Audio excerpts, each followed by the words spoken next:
The fire crackled in the stone hearth, casting dancing shadows across the log walls of the Wyoming ranch house. Outside, snow fell in thick curtains, the same way it had fallen 40 years ago. Jacob McAllister, 76 years old now, his hair white as winter clouds, his hands gnarled but still strong, sat in his rocking chair and watched his grandson stare at the lamp.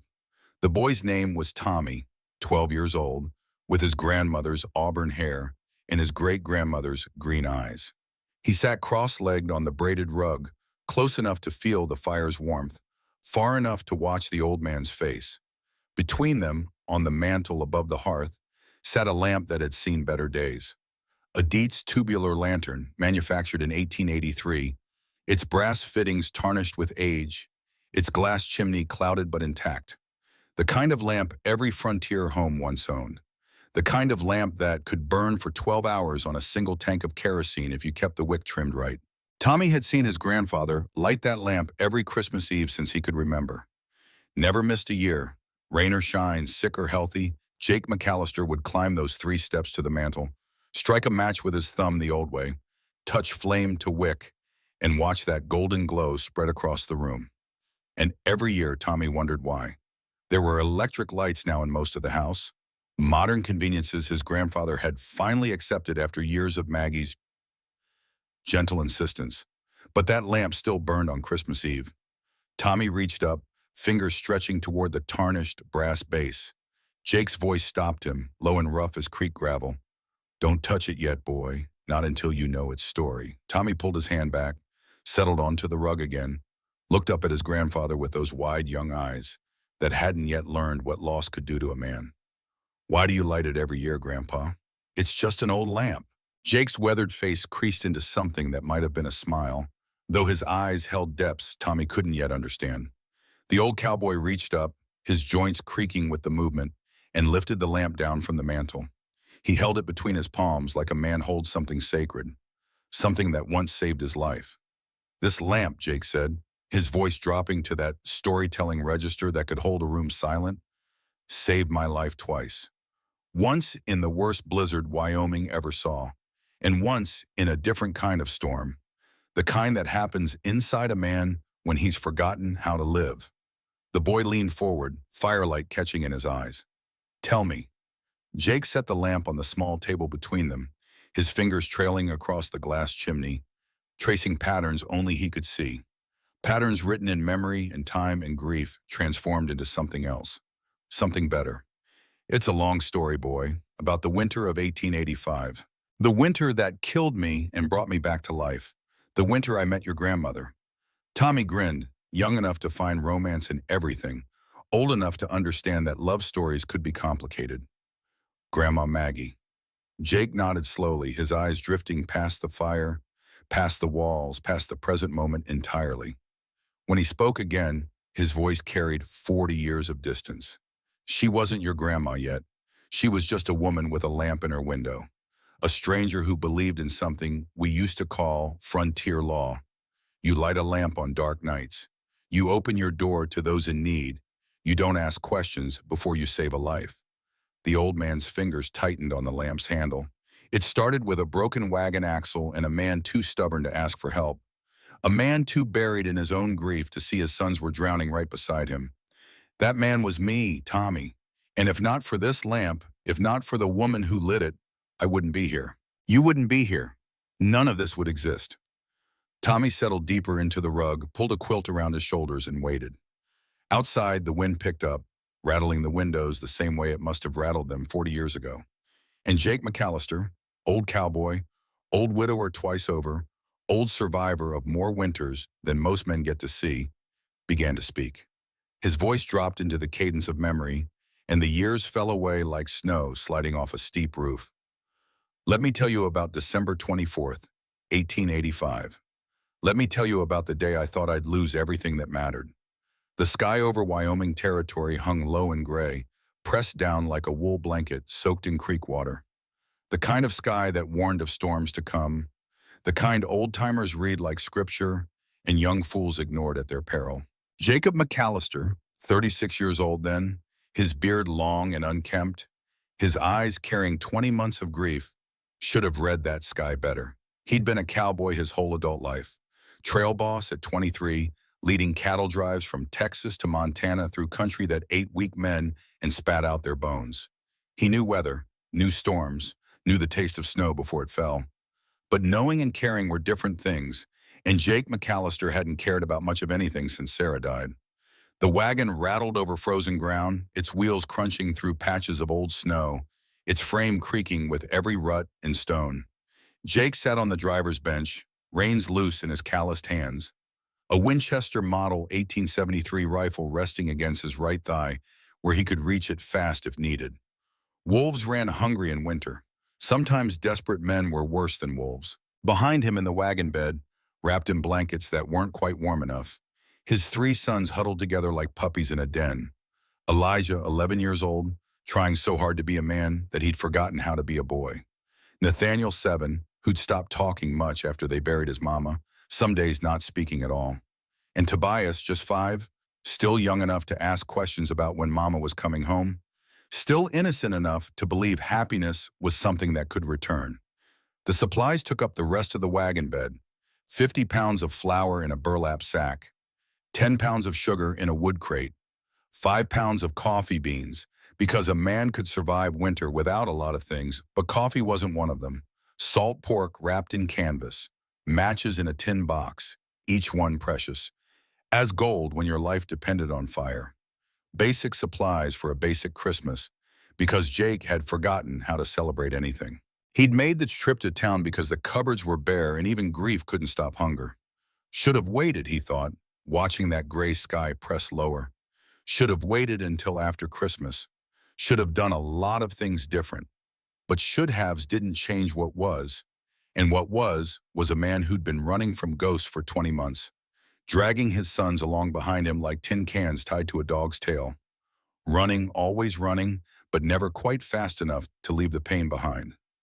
The horse, a big roan gelding named Red that Jake had broken himself 8 years back, snorted and tossed his head, ears flicking back, nervous. "Easy," Jake murmured, though his voice carried no conviction. "Just going home." But Red knew what Jake wouldn't admit: pressure dropping, temperature falling, storm coming, and coming fast. "Pa." Eli's voice from behind, careful and controlled the way it always was now. The voice of a boy who'd learned that showing emotion meant showing weakness, and weakness was something he couldn't afford. "Yeah, how much further?" 15 miles, give or take. "Be home before dark if the weather holds." "It won't hold." Jake glanced back at his oldest son. Eli sat with his arms around his brothers, Nate tucked against his left side, Toby against his right. The boy's face was thin, too thin, with shadows under his eyes that belonged on a man 3 times his age. He looked like he hadn't slept well in months. He looked like he was carrying weight that would break most men. Jake knew that look, saw it in the mirror every morning when he bothered to look, which wasn't often. "We'll make it," Jake said, turning back to the road. "If you say so, Pa." The doubt in those 4 words hit Jake harder than any fist could. When had his son stopped believing in him? When had that faith died? He knew the answer. Knew it down to the day, down to the hour. 20 months ago, when Sarah's blood had soaked into the kitchen floor, and Jake had come home too late with a doctor who couldn't do anything but confirm what they already knew. Something had broken in Eli that day, something Jake didn't know how to fix because he couldn't even fix himself. The wagon hit a patch of ice hidden under fresh snow. Jake felt it before he heard it. That sickening lurch. That moment when the laws of physics and the laws of hope collided, and physics won every time. The front right wheel dropped into a pothole concealed beneath white powder. The wagon tilted. Supplies slid and crashed. And from somewhere underneath, from the very bones of the wagon, came a sound no driver ever wants to hear. Crack. Not the crack of a whip or a branch. The crack of wood splitting. The crack of ash timber giving way under stress it was never meant to bear. The crack of something essential breaking at the worst possible moment in the worst possible place. The wagon lurched hard to the right. Jake grabbed the bench rail with his free hand, his shoulder screaming as old injuries remembered themselves. Behind him, the boys cried out. Supplies shifted and fell. The flour sack burst, white powder exploding into the gray air like smoke from a gunshot. And then the wagon stopped, tilted at an angle that said plainly and without mercy that this journey was over. For a moment, nobody moved. Just three boys and a broken man in a broken wagon under a sky that promised nothing but cold. Then came the voices. Papa, Pa, Daddy. Three voices, three different versions of the same word, the same fear, the same question. Are we going to die here? Jake climbed down from the bench, his legs stiff, his shoulder throbbing where he'd wrenched it, catching himself. He moved around to the front of the wagon, knelt in the snow despite the wet cold seeping through his pants, and looked at the damage. The right front axle was cracked clean through. 2 inches of ash wood, selected for strength and flexibility, snapped like a dry twig. The grain ran wrong. Jake could see it now. Green wood when they'd made it, not properly seasoned, and winter cold had done the rest. The wheel sat at an angle no wheel should sit. Even if he could straighten it, which he couldn't, even if he had tools, which he didn't, the axle was finished. Can you fix it, Pa? Eli had climbed down, was standing beside him now, trying to see what Jake was seeing, trying to understand. Jake stood slowly, looked at his son, and spoke the truth because lies wouldn't help anyone now. No. One word, final as a coffin lid closing. What do we do? Jake looked around. Empty land in every direction. Snow starting to fall harder now, thick flakes that stuck where they landed. Wind picking up, that cold northwest wind that came down from the mountains and could freeze a man solid if he wasn't careful. Behind them, 6 miles back, was the Prescott place. Ahead, 15 miles to town. And between here and anywhere, nothing but frozen prairie and gathering dark. We walk. Eli stared at him like he'd suggested they sprout wings and fly. Walk where? There's nothing out here. Jake met his son's eyes and saw the fear there, the disbelief, and underneath it all, the terrible, exhausted question. How much more can we survive? We find shelter, or we freeze trying. Those are our choices. The silence that followed was broken only by wind and the soft sound of Toby starting to cry. Jake turned to the wagon and bed where Nate and Toby still huddled. Nate's face was pale, his eyes wide and silent, processing everything without making a sound. Toby's face was red, tears freezing on his cheeks, his small body shaking with fear and cold in equal measure. Out, Jake said, his voice harder than he meant it to be. All of you, now. They climbed down, moving slowly, reluctantly, like prisoners descending to execution. Jake reached into the wagon bed, grabbed the blanket they'd been using, and with his hunting knife cut it into 3 strips. He knelt and wrapped the strips around each boy's feet over their boots, extra insulation that might buy them 30 minutes, might buy them nothing, but it was all he had to give. What about the supplies, Eli asked. Leave them. Weight will slow us. Jake took only what mattered. The Winchester, which he slung across his back, his knife, the tin of matches, which he tucked inside his coat where body heat would keep them dry. 1 can of salt pork from the supplies. Nothing else, everything else was weight they couldn't afford to carry. He looked at his sons, at their thin faces and frightened eyes, and felt something he hadn't felt in 20 months. Not hope exactly, not even determination. Just a raw animal need to keep them alive, to not fail again, to not add their graves to the one already on the hill behind the ranch house. Listen to me, Jake said, kneeling so he was eye level with all 3. You stay together. You hold hands. You don't let go. Nothing makes you let go. Not tired, not cold, not scared. You hold on. Understand? 3 small nods. Eli, you take Nate's hand. Nate, you take Toby's hand. I'll carry Toby. Jake bent and lifted his youngest son, felt the boy's small weight, maybe 40 pounds, settle against his chest. Toby wrapped his arms around Jake's neck and buried his face in his father's shoulder. Already shivering. Already so cold. Which way, Pa? Jake looked at the sky, at the wind, at the way the snow fell. Cowboy skills from years on the trail. Reading weather like other men read newspapers. Southeast. Winds from the northwest, coming down from the mountains. We follow it downhill toward the valley. Might find shelter, might find a ranch, might find something, might find nothing, was what he didn't say. Might freeze to death in the next hour, might never see home again. But might was better than certainly, so Jake started walking, and his sons followed. Because what other choice did any of them have? The first 20 minutes weren't so bad. The snow was only ankle deep in most places. The wind hadn't yet reached its full fury, and the boys still had warmth in their bodies from the wagon ride. They moved in a line, Eli holding Nate's hand, Nate holding Toby's feet where they dangled at Jake's waist, a human chain against the cold. Jake led them southeast, following instinct and old cowboy wisdom. Wind flows downhill, water flows downhill, shelter sits in valleys, not on ridges. Basic truths that had kept him alive through worse storms than this, except he'd never been in a worse storm than this with 3 children depending on him. The temperature dropped like a stone falling down a well. Jake felt it on his face, felt the moisture in his beard starting to freeze. His shoulder throbbed where he'd wrenched it, a hot wire of pain running from joint to spine every time Toby shifted his weight. His legs burned, pushing through snow that grew deeper with every step. Behind him he heard Eli breathing hard, heard Nate's silence, heard Toby's small whimpers against his chest. "Talk to me," Jake said over his shoulder. "Keep your voices working. Keep your minds working." "About what?" "Anything. Tell me what you remember about summer." Eli was quiet for a moment, then spoke, his voice thin against the wind. "I remember Mama taking us to the creek. Remember how she'd roll up her skirts and wade in, even though Pa said it wasn't proper." Jake felt his throat close but forced words out anyway. "Your mama never cared much about proper.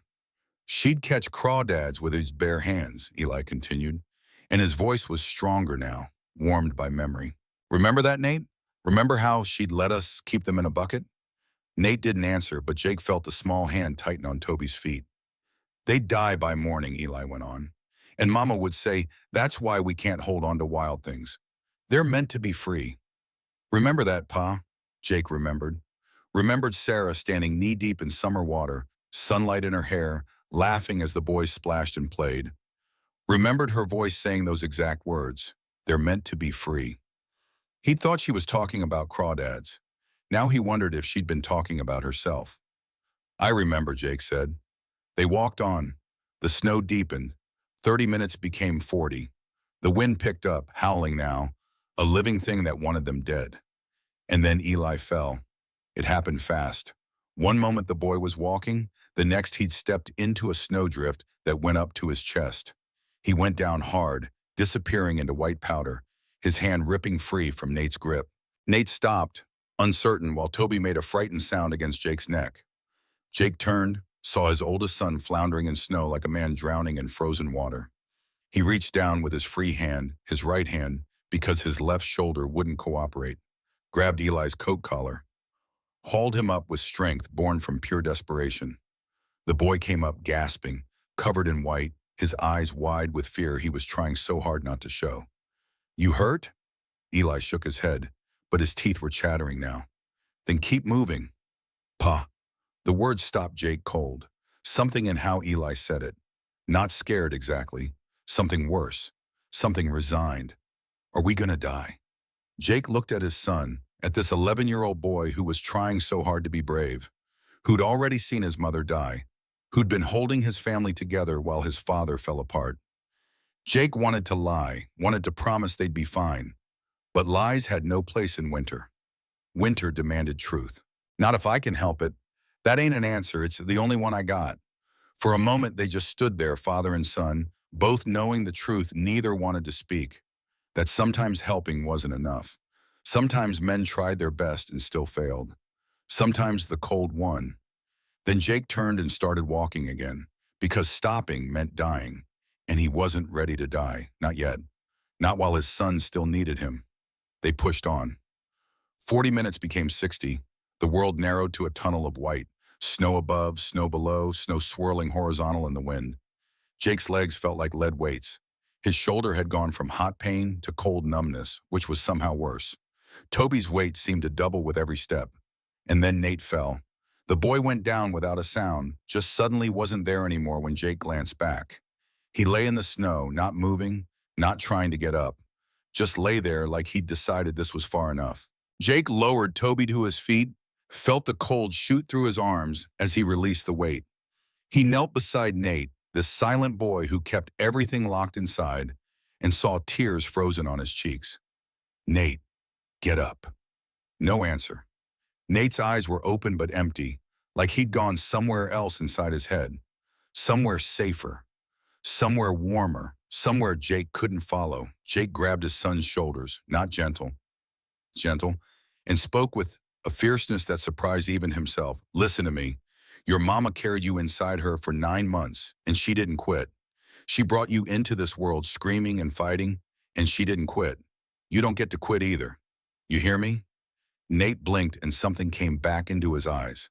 Something that looked almost like anger. Good.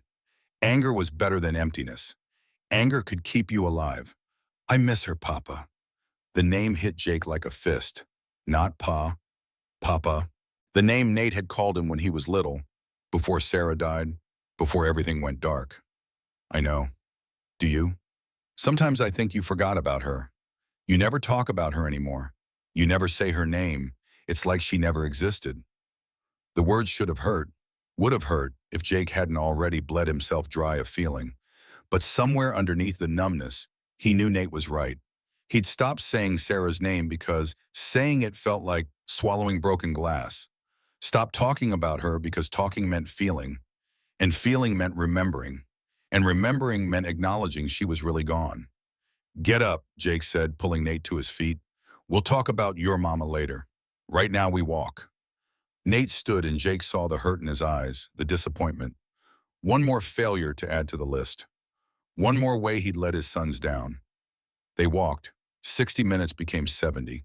The storm reached full fury now, wind screaming like tortured souls. Snow so thick Jake couldn't see 10 feet ahead.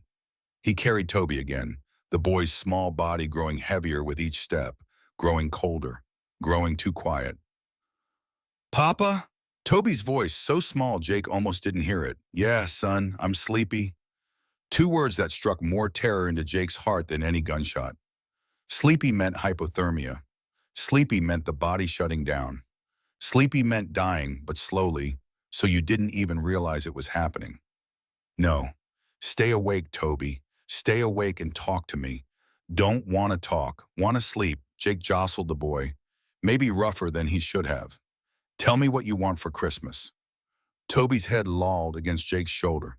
"Christmas? Tomorrow's Christmas. What do you want? Tell me." "I want," Toby's voice was fading now, "I want Mama to come back." Jake's legs kept moving, though his heart had stopped.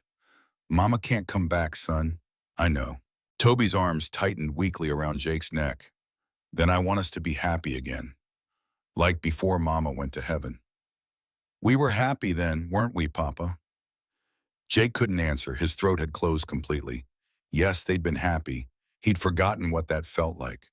Couldn't remember the last time he'd smiled, really smiled, the way Sarah used to make him smile just by walking into a room.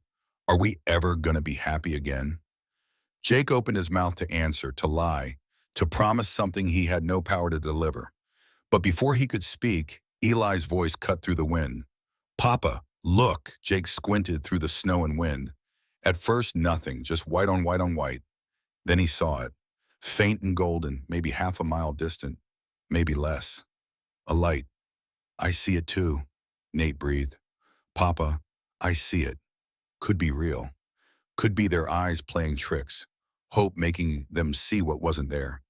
Could be death itself calling them home with false promises of warmth. Could be their only chance." "That way," Jake said. "Stay close." They walked toward the light. Jake's legs had gone past pain into something else, a mechanical movement that had nothing to do with will or want. Just one foot, then another, then another. Toby's weight crushed his chest. His shoulders screamed. His lungs felt packed with ice. But the light grew stronger, closer, real. And Jake remembered something from his cowboy days, from years on the trail, from old-timers who'd taught him the ways of the frontier. Light in the window means nobody rides past. It was called frontier law, unwritten but sacred. You light a lamp in your window on dark nights. It means there's shelter here. There's warmth. There's help. It means someone inside understands that next time it might be them out in the storm. It means you're not alone, even when you feel like the only living soul in 100 miles of frozen wilderness. The light grew closer still. and shapes began to emerge from the white chaos. A cabin low to the ground, built smart against Wyoming winds. Log walls chinked with mud and moss. Stone chimney with smoke rising steady and true. Small barn attached to the main structure for shared heat. The way smart settlers built when they knew winter could kill. The kind of place built by someone who understood survival, who respected the land and the weather, who knew that out here you prepared or you died. And in the window, burning bright and steady as a star, a lamp. Jake stumbled toward the door, his strength nearly gone. Toby limp in his arms, the other boys staggering behind. He raised his fist to knock, but before his knuckles could touch wood, the door swung open. A woman stood there, backlit by firelight, haloed in warmth that seemed impossible after the cold. Mid-30s, auburn hair pulled back severe and practical in a bun that had come slightly loose from work. Hands that were work-worn, calloused, the kind of hands that knew labor and didn't shy from it. Eyes that were sharp, assessing, taking in the scene before her in less than a heartbeat. 3 boys, 1 man, all of them half frozen, one of them maybe more than half. Eyes that had seen emergencies before and knew what to do about them. Her first words were not a question, not an invitation, a command. Get inside. All of you, now. Jake stumbled across the threshold, felt warmth hit him like a wall, like a physical thing that made his skin burn and his eyes water. The contrast between the cold outside and the heat inside was so extreme it was almost painful.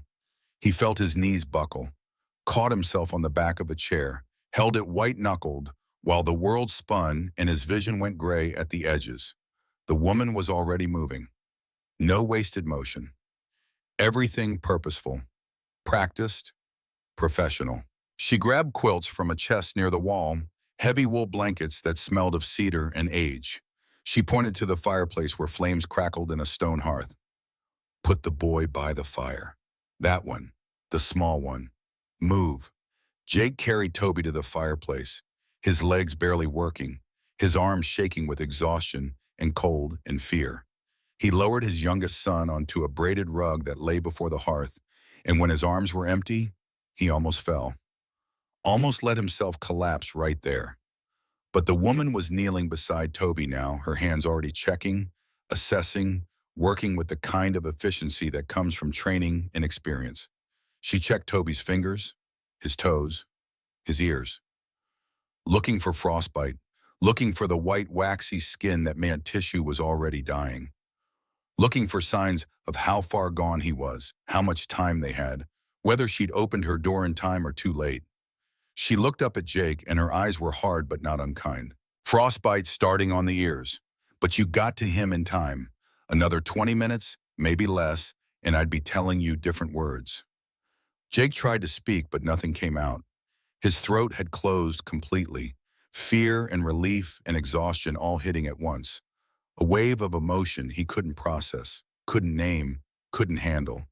The woman stood, pointed to a chair by the fire. Sit before you fall.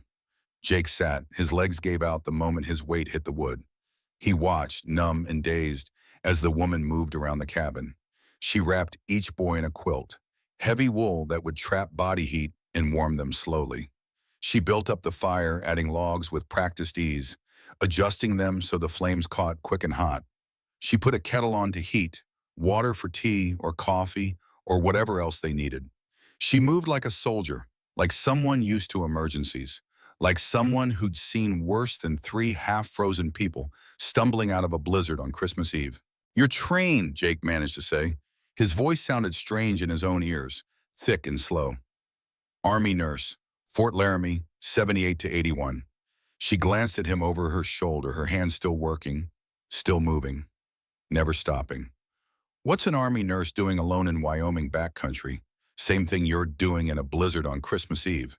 She turned back to Toby, began working on warming him slowly, carefully, rubbing circulation back into his small hands. Surviving. Behind Jake, Eli and Nate stood dripping melted snow onto the floor, watching this stranger save their brother with hands that knew exactly what they were doing. They didn't speak, didn't move, just watched, still in shock, still trying to process that they were alive, that they'd made it, that the light they'd seen was real and not some fever dream conjured by dying minds. Jake looked around the cabin now, really looked. Now that his eyes were adjusting to the lamplight and his brain was starting to work again. Small, but clean. Well organized, everything in its place. A woman's touch everywhere, but something missing, too. Something absent. No children's things, no toys scattered on the floor, no small clothes hanging to dry by the fire, no cradle in the corner, no evidence that children had ever lived here. On a shelf by the window sat 5 carved birds, each one different. A robin, a hawk, a dove, a sparrow, a crow. Each one maybe 4 or 5 inches tall, carved from wood with incredible detail. Feathers etched line by line, eyes that seemed almost alive. The kind of work that takes hours, days, weeks. The kind of work you do when you have time and loneliness in equal measure. On the wall hung a wedding photograph in a simple frame. The woman in the photograph looked younger, happier, less worn by weather and work. She stood beside a bearded man in what might have been an Army Scout's buckskin, his hand on her shoulder, her hand covering his. Both of them smiling at the camera, with the slightly stiff expressions people got when they had to hold still for too long while the photographer worked his magic. "Where's your husband?" Eli's voice, suspicious, protective, the voice of a boy who'd learned to be wary of strangers, who'd learned that the world could take things away without warning. Jake started to rebuke his son for rudeness, for asking personal questions of the woman who'd just saved their lives. But the woman spoke first. Her voice was steady, matter of fact, like she'd answered this question before and learned how to do it without flinching. Dead. Gangrene from an arrow wound. 4 years ago. The silence that followed was heavy, weighted with shared understanding. The silence of people who knew loss, who'd walked that particular dark road, who understood that some absences never fill. "I'm sorry," a small voice said. Nate, speaking for the first time in days, maybe the first words he'd said since they left the ranch that morning. His voice was soft but clear, and it carried something Jake hadn't heard in a long time. Empathy, connection, the recognition of one wounded soul seeing another. We know about that, losing someone. The woman looked at him, really looked, and something passed across her face. Recognition, understanding. One wounded creature seeing another and knowing without words what that wound felt like. "Your mama," she said, not a question, a statement. She could see it in their faces, in the way they moved, in the particular kind of grief that children carry when they've lost a mother too soon. Nate nodded. "How long?" 20 months, Eli answered, his voice flat and hard. 20 months and 12 days. The woman's eyes moved to Jake. He looked away, couldn't hold that gaze, couldn't let her see what was underneath all the numbness and grief and failure. Couldn't let her see the hollow space where a man used to be. "I'll make supper," the woman said quietly, her voice carrying neither pity nor judgment. "Then we'll tend that shoulder." She moved to the stove, began pulling out ingredients from cupboards and shelves. Potatoes from a root cellar bin. Carrots, wrinkled but still good. Dried elk meat hanging from hooks in the rafters. Wild onions she must have dug and dried herself. Simple frontier food, but prepared with care, with attention, with the kind of competence that spoke of someone who knew how to make something from not much. Jake watched his sons watch her. They looked at this stranger like she was something miraculous. Someone who moved with purpose. Someone who hadn't forgotten how to do basic things like cook a meal that didn't burn. Someone who seemed to know what she was doing, who seemed to have a grip on life that Jake had lost 20 months ago. The smell of food cooking filled the cabin. Real food, prepared properly, not the burnt offerings Jake had been serving for months. Potatoes browning in a cast iron skillet, meat sizzling, onions sweetening in hot fat. The kind of smells that make a house feel like a home, that make you remember what comfort feels like, what normal feels like, what life feels like when it's not just an endless gray march toward nothing. "What's your name?" Toby's voice, small but curious, color starting to come back to his cheeks now that the warmth was seeping in. His lips were still pale but not blue anymore. His hands were still cold, but not frozen. He was alive. They were all alive. Against all odds, against all reason, they were alive. The woman turned from the stove, and her face softened in a way that transformed it completely. The hard competence melted into something gentler, something that might have been maternal if she'd ever had the chance to be a mother. Margaret. Most folks call me Maggie. I'm Toby. That's Nate. That's Eli. That's Papa. Jake, Jake said, his voice still rough but stronger now. Jake McAllister. We run a spread over by Bitter Creek. Horses mostly. Some cattle. He didn't say the rest. Didn't say that the spread was falling apart, that he'd let fences go unmended and buildings go unrepaired, that the horses were half wild now because he couldn't summon the energy to work with them properly, that everything Sarah had helped him build was slowly crumbling because he'd lost the will to maintain it. Maggie, Maggie said, turning back to the stove. Just Maggie. And gratitude ain't necessary for following frontier law. What's frontier law? Toby asked. Maggie stirred the food, her back to them, her voice carrying across the cabin. Out here, we got rules older than any government, older than badges and courts and written laws. One of them is this: you light a lamp in your window on dark nights. You open your door to those in need. You don't ask questions before you save a life, because someday it might be you out there in the storm. Someday you might be the one who needs that light. She turned, looked at Jake with eyes that held depths he couldn't fathom. I light that lamp every single night for 4 years. And tonight, it brought you here. Jake's eyes found the lamp in the window again. That steady golden glow that had saved their lives. That beacon in the darkness. That promise of warmth and shelter and hope. He wondered how many others had seen that light over the years. How many other desperate souls had stumbled toward it through winter storms. How many lives she'd saved with nothing more than a lamp and the willingness to open her door. The wind howled outside, shaking the cabin walls, rattling the window shutters. But inside was warmth and food cooking and the quiet sounds of people who'd been given an unexpected gift. The gift of not dying. The gift of one more day. The gift of finding light in the darkness when darkness seemed absolute. Supper is ready, Maggie said. She ladled stew into wooden bowls, set them on the table.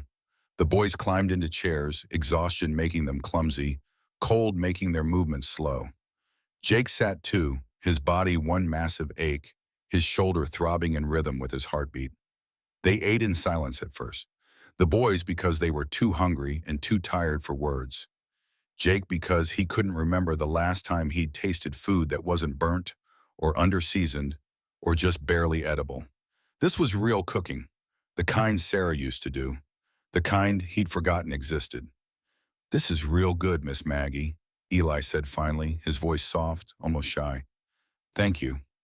Maggie smiled, and Jake saw the way her whole face changed. Saw the loneliness underneath the competence. Saw the hunger for connection that she kept hidden most of the time. Your mama must have been a fine cook, Maggie said. The best, Toby said around a mouthful of stew. She made apple pie. Even when she burned it, Papa ate 3 pieces. Jake felt his chest tighten, remembered that pie, remembered Sarah's face when she'd pulled it from the oven, black on the bottom, tears in her eyes because it was his birthday and she'd wanted everything perfect. Remembered eating every bite just to see her smile. Remembered her laughter after, bent over the table, crying with laughter at herself for crying over a pie. Because it was made with love, Maggie said softly. That's the secret ingredient in everything. Love. Her eyes met Jake's across the table, and for a moment, something passed between them. An understanding. A recognition. 2 people who knew what it meant to lose love. To have it and then have it taken away. To be left with nothing but memories and empty spaces where warmth used to be. Jake looked away first. Couldn't hold that gaze. Couldn't handle what he saw there. Couldn't handle the reminder that once, long ago, he'd known how to feel things other than grief. After they ate, after the bowls were empty, and the boys were warm and fed and starting to fade, Maggie announced sleeping arrangements. Boys in my bed, you by the fire, I'll take the loft. Jake started to protest, to say he couldn't take her bed, but she held up a hand, not asking, telling. Boys need proper sleep. You need that shoulder elevated. And I've slept in worse places than a loft. This is how it is. Toby looked up at her with those big eyes that could break a heart. Will you stay? Just till we fall asleep? Maggie hesitated, looked at Jake for permission. He nodded, too tired to do anything else. She climbed into the bed with all three boys, let them arrange themselves around her. Toby on one side, Nate on the other, Eli at the foot. They settled like puppies in a den, seeking warmth and comfort in something they'd been missing for 20 months. The presence of a woman who knew how to be gentle, who knew how to make children feel safe. Maggie began to sing. Her voice was low and soft, nothing fancy, just a simple hymn that frontier folks knew by heart. Come thou fount of every blessing. The same hymn Sarah used to sing while she worked, while she cooked, while she tucked the boys into bed at night. Jake turned away, couldn't watch, couldn't bear seeing his dead wife's song in this living woman's mouth. But he couldn't stop listening either. The sound filled the cabin, filled the spaces between the logs, filled the empty places inside him that he'd thought were beyond filling. One by one, the boys' breathing deepened, slowed, steadied, sleep taking them like a gentle tide, pulling them under into dreams that were probably warmer than any they'd had in months. Real sleep, peaceful sleep, the kind of sleep that heals. Maggie stopped singing. Jake heard her climb down from the bed, heard her soft footsteps crossing to the loft ladder. Miss Maggie, Eli's voice. Jake thought the boy was asleep. Yes, thank you. For saving us. For everything. A pause, then Maggie's voice, thick with something that might have been tears. You're welcome, Eli. Merry Christmas. Merry Christmas. Jake heard her climb the ladder, heard the loft floor creak as she settled into whatever makeshift bed she'd arranged up there. Then silence, just the wind outside and the fire crackling, and his son's breathing, peaceful for the first time in too long. Jake lay in the chair by the fire, wrapped in a quilt that smelled like cedar and sage and old wool, and stared at the ceiling. He tried not to think about the woman in the loft, tried not to think about how his sons had smiled tonight, had laughed, had talked about Sarah without that terrible frozen silence that usually followed her name. Tried not to think about how Nate had spoken more words tonight than he had in a month, how Toby had held Maggie's hand like it was the most natural thing in the world, how Eli had said thank you and meant it in a way Jake hadn't heard him mean anything in 20 months. Tried not to think about what that meant, about what it said about him, about his failures, about how far he'd let things slide. But most of all, tried not to think about the feeling in his chest, that small, warm thing that had started when he'd seen the lamp in the window, that dangerous thing that felt almost like hope, almost like the possibility that maybe, just maybe, life could be something other than an endless gray march toward nothing. He closed his eyes, tried to sleep, but sleep wouldn't come. Instead came memories. Sarah's voice, Sarah's laugh, Sarah's face the day they married, the day each boy was born, the day she died with their daughter unborn inside her. And somewhere between waking and sleeping, he could swear he heard her voice. Not real, just memory-given sound by an exhausted mind, but clear as anything. Jake. Oh, Jake, what are you so afraid of? Losing again, he thought, hurting again. I can't do it. I can't. Yes, you can. You're stronger than you know. I'm not. I've been failing them. Every day I fail them. Then stop failing them. Stop being so scared that you forget how to live.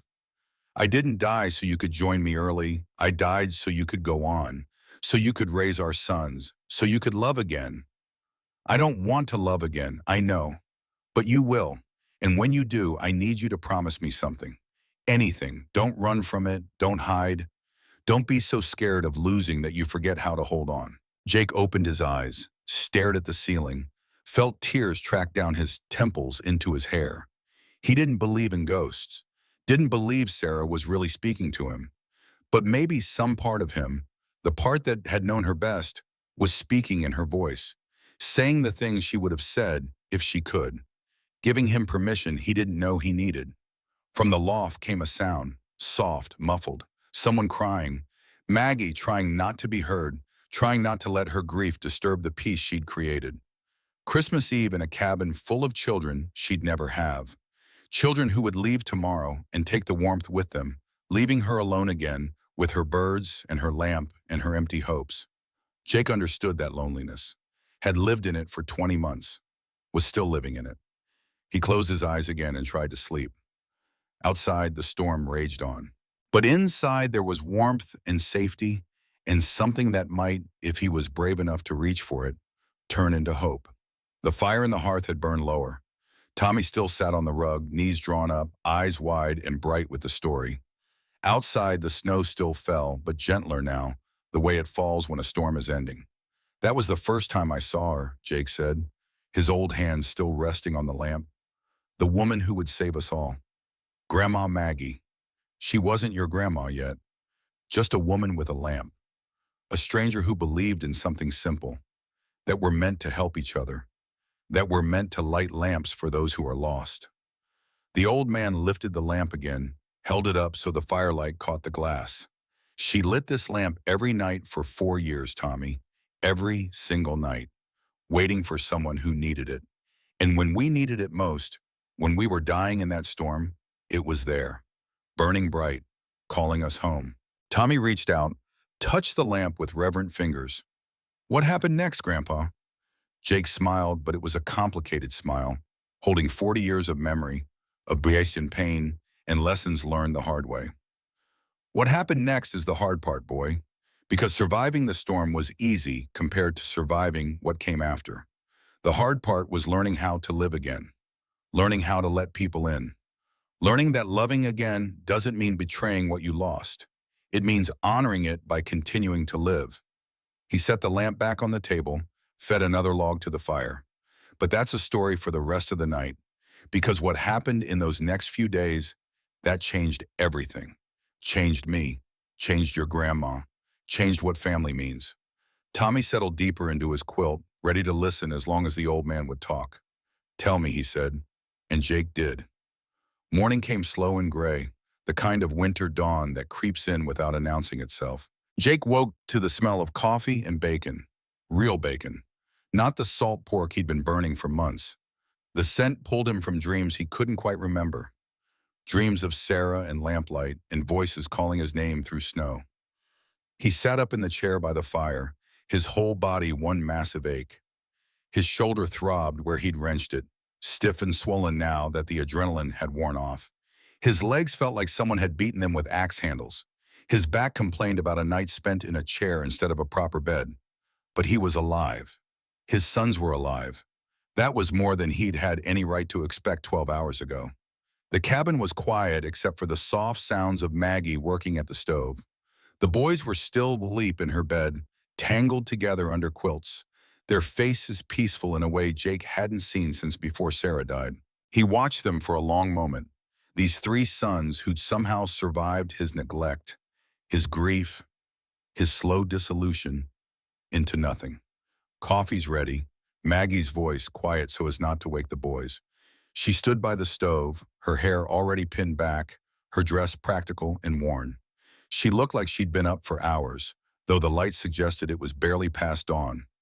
Jake stood slowly, his joints creaking, and crossed to where she stood. She poured coffee into a tin cup, handed it to him.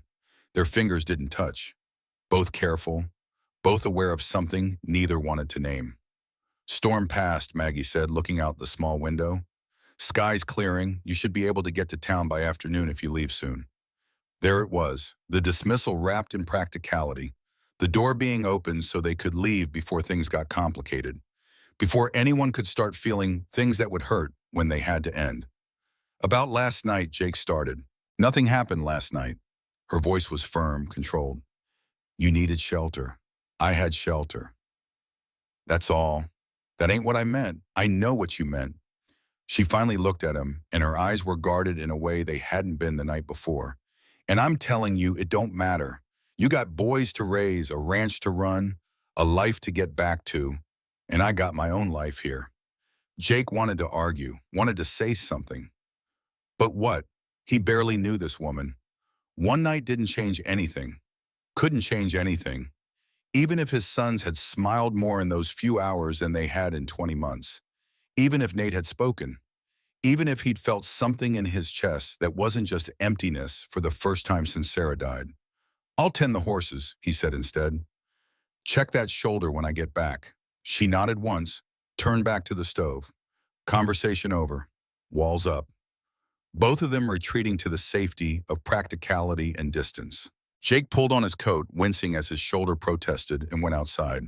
The world was transformed. The storm had passed, leaving behind a landscape of white so pure it hurt to look at.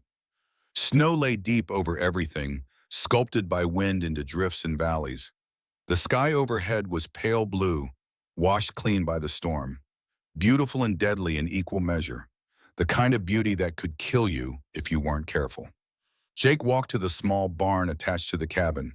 Inside, he found Red already fed and watered. Maggie must have done it at first light. The horse nickered when he saw Jake, tossed his head, pleased to be alive and warm and fed. "You and me both," Jake murmured, running a hand down Red's neck. He checked the horse over, looking for signs of injury from yesterday's ordeal. Found nothing serious, a few scrapes, some swelling in the left front leg, but nothing that wouldn't heal with rest. Lucky. They'd all been so damn lucky. Jake stood in the barn for longer than necessary, not quite ready to go back inside, not quite ready to face whatever happened next. Eventually, though, cold drove him back to the cabin.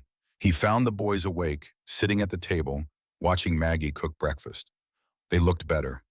Color back in their faces, eyes clearer, still tired, still worn, but alive in a way they hadn't been. Maggie set plates in front of them. Eggs fried in bacon grease. Actual bacon, crispy and perfect. Biscuits that looked like they'd come from Sarah's kitchen.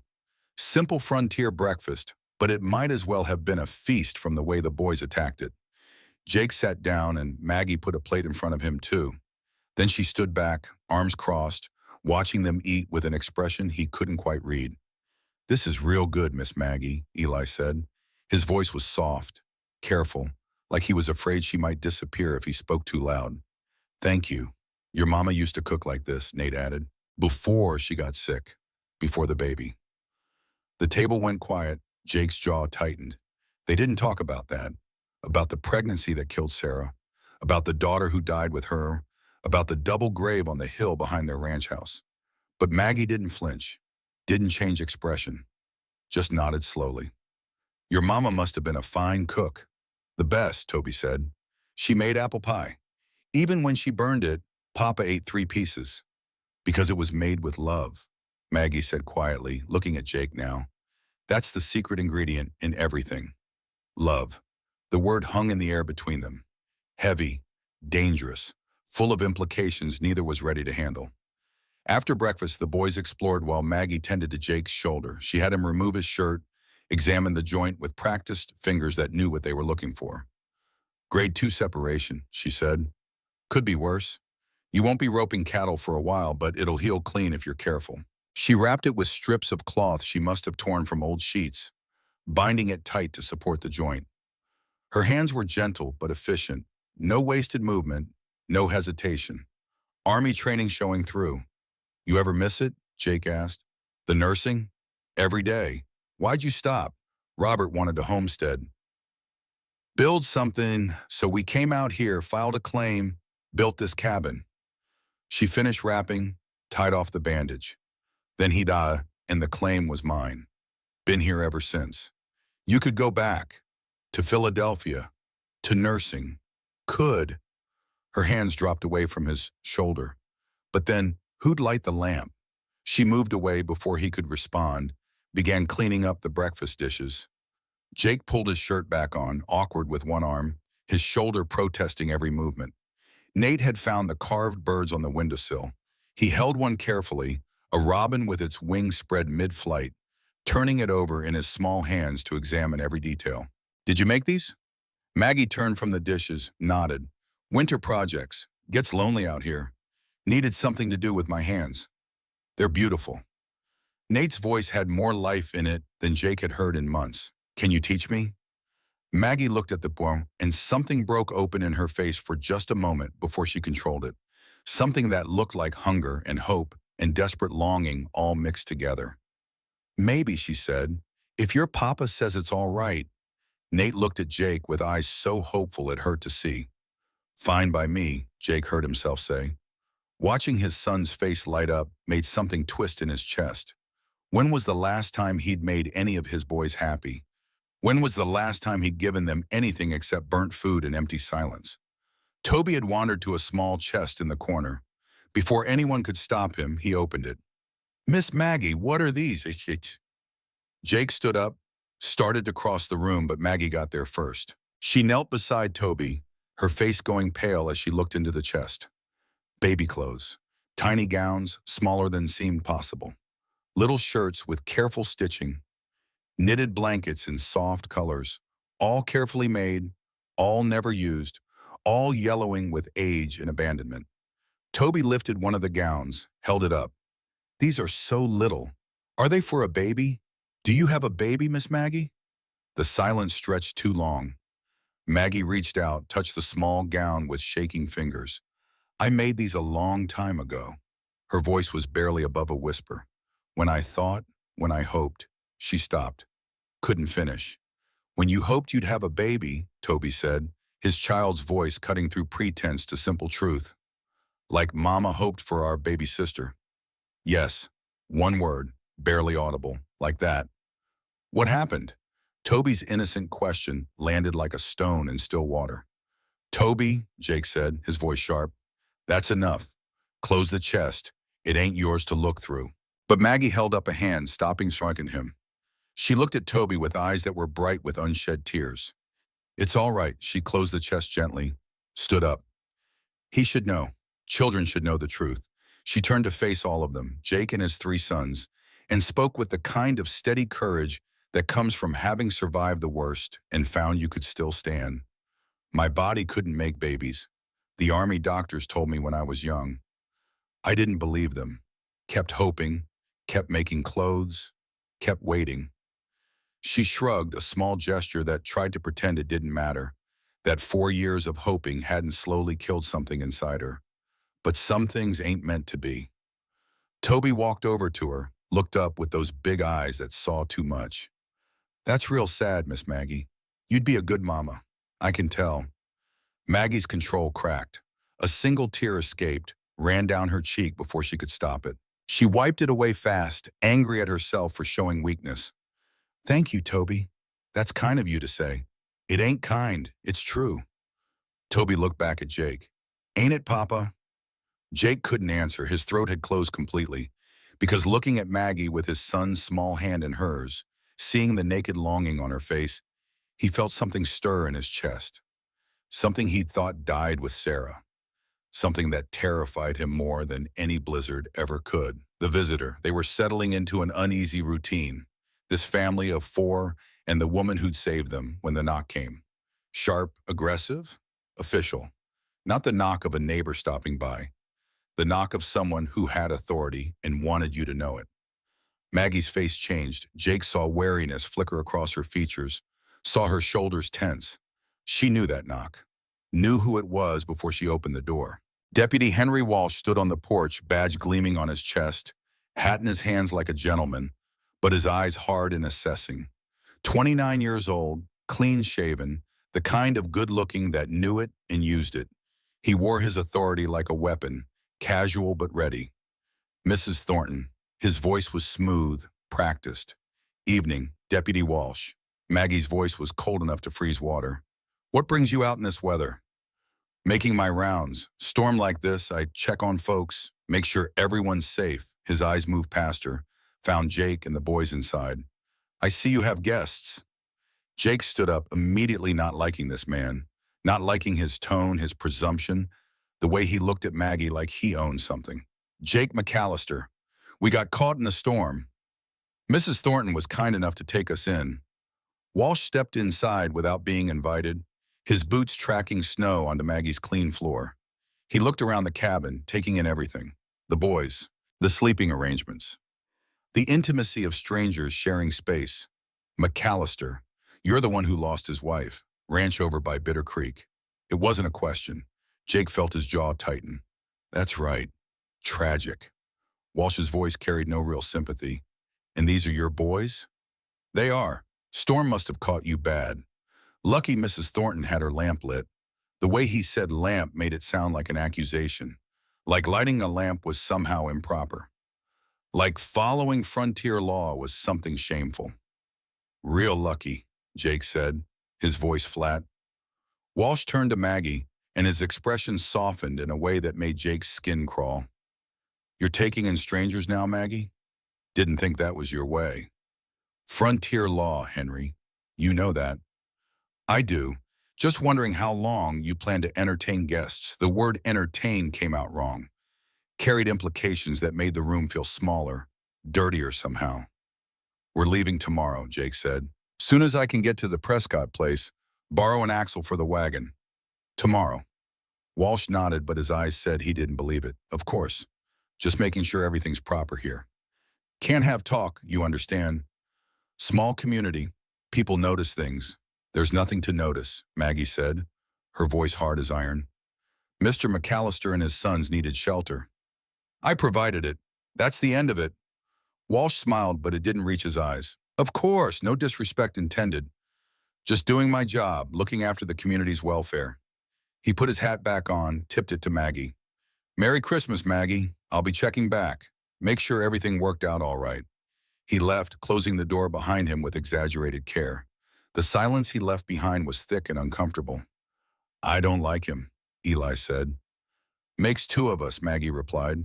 Jake looked at her, saw the tension in her shoulders, the tightness around her mouth. He come around often? More than I'd like. Been persistent for 2 years now. Ever since she stopped, reconsidered. Ever since he decided I needed looking after. Looking after, Jake repeated. That what he calls it? That's what he calls it. She turned away, started clearing dishes with more force than necessary. I call it something else, Jake understood. Understood the way Walsh had looked at her, the possessiveness barely concealed under a veneer of official concern. Understood that seeing Jake and his sons here, in her home, would make Walsh unhappy, would make him feel like something that belonged to him was being threatened. We should leave, Jake said. Don't want to cause you trouble. Maggie spun around, and for the first time since the morning, the walls came down, her eyes blazed. You think I care what Henry Walsh thinks? You think I care what anyone thinks? I've been alone in this cabin for 4 years, Jake.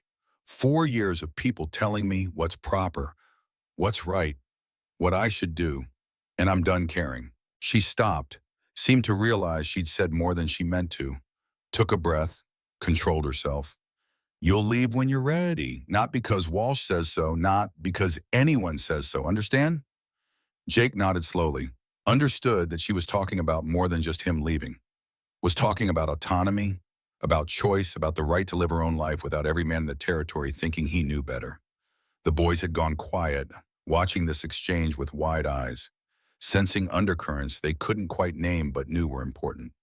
Miss Maggie, Nate said softly, can I still learn to carve? Maggie's face softened. She crossed to where Nate sat, knelt beside him.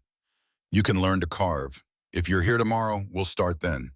Promise? Promise. That night, after the boys were asleep, after Maggie had climbed to the loft, Jake sat alone by the fire and tried not to think, tried not to feel, tried not to acknowledge the war happening inside his chest between grief and something else, something new and terrifying. He thought about tomorrow, about getting to the Prescott place, borrowing that axle, fixing the wagon, about taking his sons home to that empty house with Sarah's ghost in every corner, about going back to the slow death he'd been living for 20 months. He thought about Maggie, about the way she'd looked at his sons, about the hunger in her eyes when Toby had held her hand, about her voice when she sang that hymn, Sarah's hymn, and how it had broken something open inside him. He thought about Walsh, about the threat implicit in his visit, about how a man with a badge could make life difficult for a woman alone, about how small communities had long memories and even longer tongues. Sleep wouldn't come. His mind wouldn't quiet. Finally, seeking distraction, he stood and crossed to where his coat hung by the door. He needed to check something in the wagon tomorrow, needed to remember what supplies he could salvage. His hand went into the coat pocket and found something that shouldn't be there. A small book, leather-bound, worn with age and handling. Jake pulled it out, moved closer to the fire to see better. His heart stopped when he recognized it. Sarah's diary. He'd forgotten she kept one. Hadn't seen it since before she died. Must have been in the wagon, Must have been in his coat pocket all along, waiting. Jake opened it with shaking hands. The pages were filled with Sarah's careful script, her thoughts and observations in daily life recorded in ink that had faded with time. He flipped through, not reading, just seeing her handwriting, seeing proof that she'd existed, that she'd been real, that she'd loved him once. Then a page near the end caught his eye. Recent entries from the last months of her life, when she was pregnant, when she was dying and probably knew it. He began to read, October 15th, 1883. The baby's not moving right. I know it, though I haven't told Jake. The doctor in town confirmed what I already knew. Something's wrong, with me or the baby or both. He said if it comes to a choice, they'll try to save me. I told him to save the baby. He said we'd discuss it when the time came. But there won't be time for discussion. There never is. Jake's hands shook harder. He turned the page. November 3rd, 1883. I'm making preparations, writing letters, putting things in order. Jake would hate that I'm doing this, would say I'm giving up. But I'm not giving up. I'm being practical. Someone has to be. I met a woman in town today, Margaret Thornton, widow of an Army scout. She was buying lamp oil, lots of it. The storekeeper told me she lives alone out past the Prescott land, lights a lamp in her window every night for travelers who might need help. Frontier law, he called it. I watched her walk away, alone with her heavy purchases, and something in my heart broke for her. I followed her to her wagon, helped her load the oil. We talked for a few minutes. She has kind eyes, sad eyes, eyes that know loss. Before I left, I told her something I hadn't planned to say. I told her that if anything happened to me, if Jake ever needed help, I hoped he'd find his way to her lamp. She looked at me strangely, like she knew I was saying goodbye. Maybe she did. Maybe women who've lost everything can recognize each other across any distance.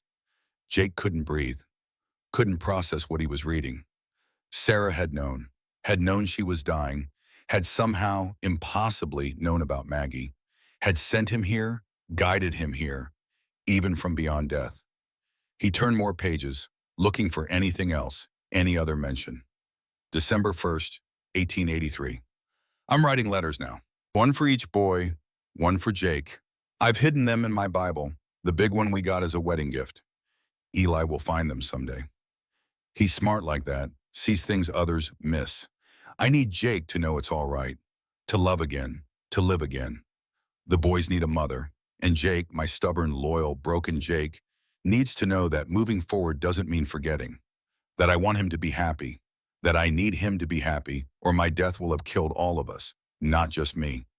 I wish I could tell him about the woman with the lamp, about how some people are meant to save others, about how finding her wouldn't be betrayal but blessing. But he won't listen. Not now. Not until grief has broken him down enough to rebuild. So I'll write it in the letter, and I'll pray that somehow, some way, when he needs that lamp most, it'll be burning, waiting, calling him home. The diary fell from Jake's hands. He sat there, staring at nothing, his whole world restructuring itself around this new reality. Sarah had known about Maggie, had met her, had somehow understood that this woman, this stranger with a lamp, would be important, had given him permission, more than permission, had actively guided him toward this moment. And the letter she mentioned, the one she said she'd hidden in the Bible, that's what Eli had been talking about. That's what his son had been trying to tell him. Jake stood on legs that didn't quite work right, crossed to where his coat hung, searched the other pocket, found what he was looking for. His mother's Bible. Small, worn, carried in the wagon always because Sarah had insisted. He pulled it out, opened it to the front pages where families recorded births and deaths. 3 letters fell out, one for each boy and one for him. Jake's hands shook so hard he could barely pick up the letter with his name on it. He sat back down by the fire, unfolded the paper, and began to read his dead wife's last words to him. My dearest Jake, if you're reading this, I'm gone. I'm sorry. I've fought as hard as I could, but some fights can't be won. Don't blame yourself. Don't blame the baby. Don't blame God. Sometimes people just die, and the ones left behind have to figure out how to keep living. That's what I need you to do, Jake. Keep living. Not just surviving, living. I know you. I know how you love with everything you have. All or nothing. No half measures. That's what I loved most about you. But it's also what scares me now. Because I know when I'm gone, you'll want to close up that heart forever. Lock it away where nothing can hurt you again. Don't do that. Please. For me, for our boys. They need a father who's present, who laughs, who loves. They need to see that happiness is possible even after loss. They need to know that moving forward doesn't mean betrayal. It means survival. It means honoring what we built by continuing to build. And Jake, if you find someone who makes you smile, someone who makes the boys smile, don't you dare run from it. Don't you dare tell yourself you don't deserve it. You deserve every happiness in this world. I want that for you. I need that for you. Let love in again. For me. Promise me. There's a woman I met in town, Margaret Thimarden. She lives alone past the Prescott land. She lights a lamp every night for travelers who need help. I told her about you, about the boys. Not much, just enough. If you ever need help, if you're ever lost, look for that lamp. She'll be there, waiting. I know this sounds strange. Maybe I'm seeing things that aren't there. But I have a feeling about her, Jake. A feeling that she's meant to be part of your life somehow. Part of the boys' lives. Don't fight it. Don't run from it. Let it happen. Promise me you'll try to be happy. Promise me you'll let yourself live again. Promise me you won't waste what time you have left mourning what time we lost. I love you. I've always loved you, and I'll love you forever, even from wherever I am now. All my love, forever and always, Sarah. Jake read the letter 3 times, then a 4th. Each time the words hit harder, cut deeper, opened wounds he'd thought were scarred over. Sarah had known, had prepared for this, had given him permission, more than permission, had actively guided him toward Maggie, had met her, spoken to her, told her about him. And he'd almost missed it, almost driven away tomorrow morning without understanding, without seeing what Sarah had seen, what she'd known somehow with that instinct wives have about the people who matter after they're gone.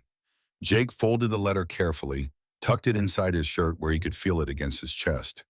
Then he picked up the diary again, held it like the sacred thing it was.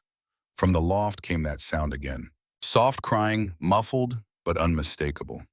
Maggie alone with her grief and her empty arms and her cabin that would be empty again tomorrow. Jake stood, made a decision. Maybe the first real decision he'd made in 20 months. He climbed the loft ladder quietly, careful not to wake the boys. Maggie lay curled on a thin mattress, her back to the ladder, her shoulders shaking with sobs she was trying to suppress. Maggie. She went still, stopped breathing. Caught. I read Sarah's diary, Jake said into the darkness, and her letter. A long pause. Then Maggie's voice, thick with tears. I don't know what you're talking about. Yes, you do. She met you 2 months before she died. In town. She told you about us. Maggie rolled over, looked at him. Even in the dim light from below, he could see her face was wet with tears. She helped me load lamp oil, Maggie said finally. We talked for maybe 5 minutes. I didn't think much of it at the time. But when you showed up at my door last night, when you told me your name, I remembered. Remembered her face, remembered her voice, remembered what she said. What did she say? That she was dying? That she had 3 sons and a husband who loved her too much? That if anything happened to her, she hoped you'd find your way to my lamp? Jake climbed the rest of the way into the loft, sat on the edge of the mattress. Not touching her, but close. She wrote in her diary that you were meant to save me. That finding you wouldn't be betrayal, but blessing. Maggie laughed, but it came out more like a sob. I can't save anyone, Jake. I'm barely saving myself. 4 years I've been lighting that lamp, and you know how many people have needed it? 3. You and your boys. In 4 years, 3 people. And one of them was a woman I met for 5 minutes who somehow knew her husband would end up on my doorstep a year and a half later. Maybe that's enough, Jake said. Maybe saving 3 people is more than most folks do in a lifetime. They sat in silence, 2 broken people in a dark loft, both grieving different losses that somehow felt the same. I can't do this, Maggie said finally. Can't let you stay. Can't let myself hope for something that'll just leave. Everything leaves, Jake. Everyone dies or goes away, and I'm left alone with my birds and my lamp and my empty cabin. I know, Jake said. I've been thinking the same thing. That caring means losing. That loving means hurting. That the only way to survive is to not feel anything. He pulled Sarah's letter from his shirt, held it out to Maggie. But Sarah didn't think that way. Even dying, even knowing she was leaving us, she didn't think that way. She thought love was worth it, worth the risk, worth the pain. Maggie took the letter with shaking hands, moved closer to the light from below to read it. Jake watched her face as she read, watched tears stream down her cheeks, watched her mouth move silently over the words his dead wife had written to guide him to this living woman. When she finished, she folded the letter carefully, handed it back. "She was wrong about me," Maggie whispered. "I'm not meant to save anyone. I'm just a woman who lights a lamp because she's too scared to sit in the dark." "Then that makes two of us," Jake said. "Because I'm just a man who's been sitting in the dark for 20 months, too scared to look for any light." They sat there in the loft, neither moving, neither speaking, both understanding that something had shifted, that Sarah's words had opened a door neither of them had known was there, that walking through it would require more courage than either of them thought they had. But maybe, Jake thought, maybe that's what love always required. Not the absence of fear, but the willingness to be afraid and walk forward anyway. Downstairs, one of the boys stirred in sleep, made a small sound, settled again. "Go back to them," Maggie said. "They need you." Jake climbed back down the ladder, settled into his chair by the fire. But sleep wouldn't come. His mind was too full of Sarah's words, of Maggie's tears, of the impossible possibility that maybe grief wasn't the end of his story. Maybe it was just the middle. Maybe there were chapters yet unwritten. He pulled the diary out again, flipped through more pages, found more entries about Maggie, more thoughts about love and loss and the courage required to survive both. And in the last entry, dated just 3 days before Sarah died, one final thought: "I'm not afraid of dying anymore. I'm afraid of leaving them alone. But I hope, I pray that they won't be alone forever, that the lamp will guide them home, that Margaret will have room in her heart for 3 boys and 1 broken cowboy, that somehow, impossibly, my death will lead them all to a second chance at life. I think that's all any of us can hope for, that our losses somehow lead to someone else's gain, that our endings are someone else's beginnings, that nothing is ever truly lost, just transformed into something new. I'm ready now, ready to let go, ready to trust that the people I love will find their way without me, ready to believe that love is stronger than death, that it survives and transforms and continues even when we think it's ended. Jake, if you're reading this, know that I loved you with everything I had. And know that letting yourself love again doesn't diminish what we had. It honors it. It proves that what we built was strong enough to survive even my absence. Find the lamp, Jake. Find the woman who lights it. And let yourself be saved. Jake closed the diary, held it against his chest, and finally let himself cry. Not the bitter tears of grief he'd been crying for 20 months. Different tears, cleaner tears. Tears that washed away guilt and opened up space for something new. Above him, he heard Maggie crying too. And somehow that felt right. 2 people crying in the same space for different losses that led to the same moment. 2 people finding each other through the accumulated grief of 4 years and 20 months. 2 people learning that sometimes the lamp you light for others ends up guiding you home too. Outside, the stars burned cold and bright. Inside, the fire crackled low. And somewhere between the darkness and the light, between the past and the future, Jake McAllister finally understood what Sarah had been trying to tell him. It was all right to love again. More than all right, it was necessary, essential, the only way forward. He just had to find the courage to do it.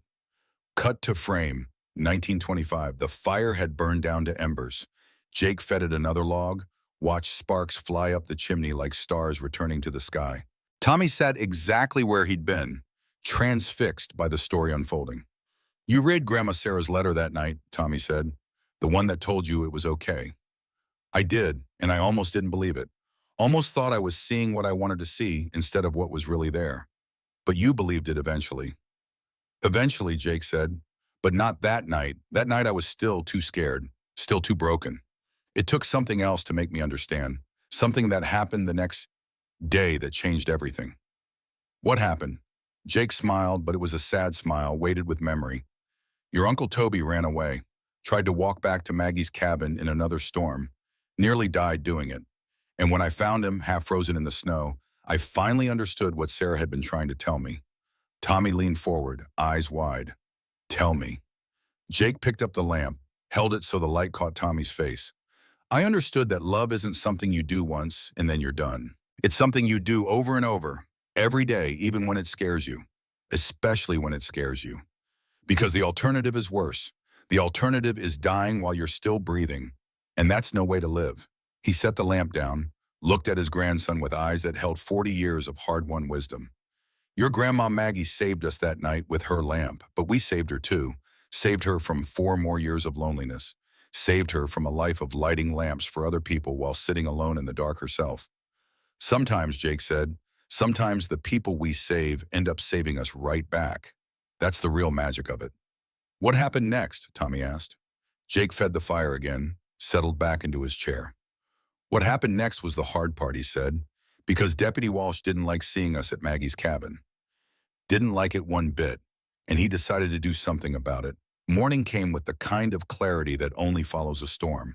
Jake woke before dawn, his body stiff from another night in the chair, his mind already churning with everything he'd learned from Sarah's diary. The letter sat folded inside his shirt, pressed against his heart like a talisman, like permission he'd never thought to ask for but desperately needed. The boys were still asleep. Maggie was already up, moving quiet in the kitchen area, making coffee. They hadn't spoken since the loft conversation. Hadn't needed to. Some things were too big for words, required time to settle, to take shape in the silence between people. Jake stood, crossed to where she worked. She poured him coffee without being asked, their routine already established after just 2 days. I need to get the wagon fixed, Jake said. Get the boys home. Maggie nodded, didn't look at him. Prescott Place is 3 miles east. Samuel will have what you need. I'll go this morning, soon as the boys wake. And then? Her voice was careful, controlled. Then you leave? Jake wanted to say no, wanted to tell her about Sarah's letter, about the diary, about the impossible gift his dead wife had given them both. But the words stuck in his throat, trapped behind 20 months of grief and fear. I don't know, he said finally. Honest words, the only ones he had. Maggie turned to look at him then, and her eyes were clear. Resolved. You should go, Jake. Take your boys home. Live your life. Don't complicate things that don't need complicating. Is that what you want? What I want doesn't matter. What matters is what's right. And you staying here, people talking, Walsh making trouble, that ain't right for anyone. Before Jake could respond, Toby's small voice interrupted. Are we leaving today? The boy stood in the doorway wrapped in a quilt, his hair sticking up at odd angles, his face still soft with sleep. But his eyes were sharp, watching both adults with the kind of awareness children develop when they've learned that grown-up decisions affect them whether they get a say or not. Yes, Jake said, soon as we get the wagon fixed. Toby's face crumpled, but he didn't cry, just nodded, accepted it the way children learn to accept disappointment, the way Jake's sons had learned to accept everything after Sarah died, with quiet resignation instead of protest. Can I have breakfast first? Course you can, Maggie said, her voice gentle. Pancakes sound good?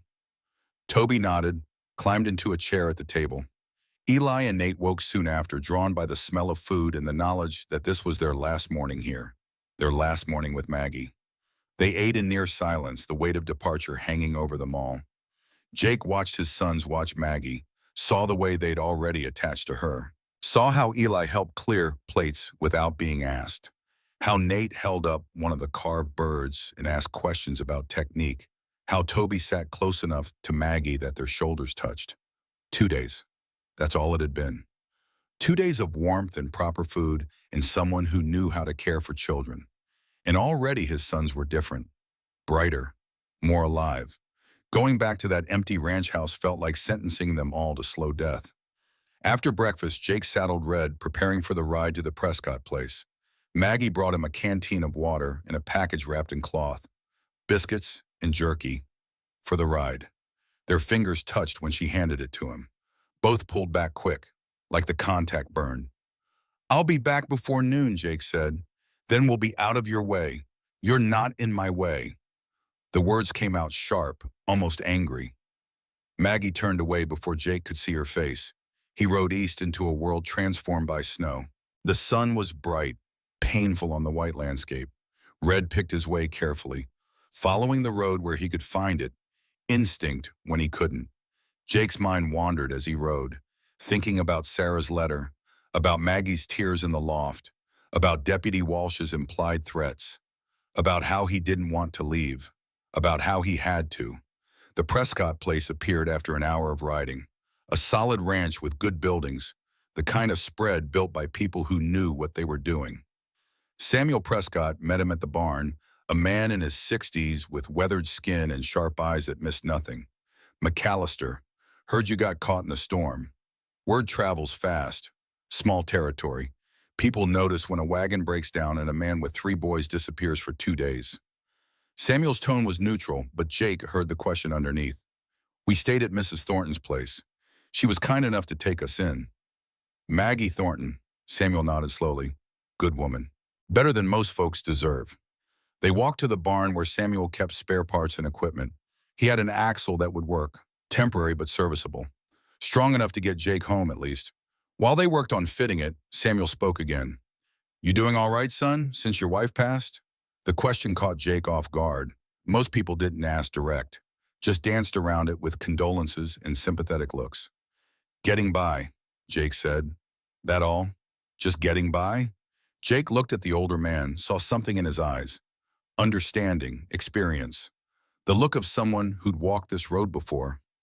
"What else is there?" Samuel was quiet for a moment, adjusting the axle with practiced hands. "My first wife died 30 years ago," he said finally. "Childbirth. Lost her and the baby both. Thought my life was over. Spent 2 years drinking, letting the ranch fall apart, pushing away everyone who tried to help. Jake stopped working, listened. Then I met Agnes. She was a widow herself, knew what loss felt like, didn't try to replace what I'd lost, just offered something new, something different." Samuel straightened, looked Jake in the eye. "Took me a year to work up the courage to court her proper. Another year to marry her. Been together 28 years now. Best decision I ever made." The implication was clear. Samuel knew about Maggie, about Jake's situation, about the possibility hovering between them. "How'd you know?" Jake asked. "How'd you know it was right?" "Didn't," Samuel said. "That's the thing about second chances. You never know for sure. You just have to trust that feeling alive again is better than feeling dead, even if it scares you." He handed Jake the tools, started walking back to the house. "Deputy Walsh came by yesterday," Samuel said over his shoulder. "Asked a lot of questions about Mrs. Thornton, about you, about whether there was anything improper going on." Jake's jaw tightened. "What did you tell him?" "Told him to mind his own business. Told him frontier law is older than any badge he wears. Told him Maggie Thornton is one of the finest people in this territory, and I wouldn't hear otherwise." Samuel paused at the barn door. "But Walsh is ambitious, wants to be sheriff someday, and ambitious men sometimes use other people's lives to build their own careers. You understand what I'm saying?" "I understand." "Good. Then you also understand that if you ride away today and don't come back, Walsh will see it as permission. Permission to pursue Maggie more aggressively. Permission to make her life difficult until she gives in just to have some peace." Jake felt something cold settle in his stomach. "She can handle herself." "She can. But she shouldn't have to. Not alone. Not for 4 more years while Walsh wears her down with persistence and community pressure and implied threats about propriety." Samuel walked away, leaving Jake alone with his thoughts in a temporary axle and the growing understanding that leaving wasn't the noble sacrifice he'd convinced himself it was. It was cowardice, running from feeling, running from risk, running from the possibility that Sarah had been right all along. Jake finished loading the axle, paid Samuel, and rode back toward Maggie's cabin. But his mind was already working, turning over possibilities, making plans he didn't quite want to acknowledge yet. When he arrived back at the house, he found chaos. Toby was gone. The second storm. Maggie stood in the doorway, her face white, her hands shaking. Eli and Nate were beside her, both boys pale with fear. "He left maybe 20 minutes ago," Maggie said, her voice tight. "I was upstairs, heard the door. By the time I got down, he was gone. Jake's heart stopped. The sky was clear now, but another storm was coming. He could feel it in the air, see it in the clouds building to the north. Temperature dropping fast, maybe 2 hours before it hit. Which way? Nate pointed west, toward home. Jake understood immediately. Toby was trying to prove something, trying to show them he could make it back on his own, trying to solve the problem in the only way a 5-year-old mind could conceive. Eli handed Jake a piece of paper. Crude child's writing, letters big and uneven. Dear Papa, I am going home to get help. Then Miss Maggie can come live with us. Then we can all be happy. I love you, Toby. Jake's blood turned to ice. His 5-year-old son was out there walking toward a storm, thinking he was solving everything, thinking he could save them all with one brave act. How could you let him go? Jake's voice came out harsh, accusatory. Maggie flinched like he'd struck her. I didn't let him. I didn't know until it was too late. Jake immediately regretted his words, but there was no time for apologies. No time for anything except finding Toby before the storm hit. He turned to Eli and Nate. You two stay here. Do not leave this cabin. Understand? But Papa, Eli started. Stay here. His voice was iron. Bar the door. Keep the fire going. I'll find him. Jake grabbed his rifle, mounted Red, and rode west, following small footprints in the snow that wouldn't last once the storm arrived, following the trail of a boy too young to understand how easy it was to die out here, how quickly cold could kill, how little time there was between alive and frozen. The footprints led straight at first, then started to wander.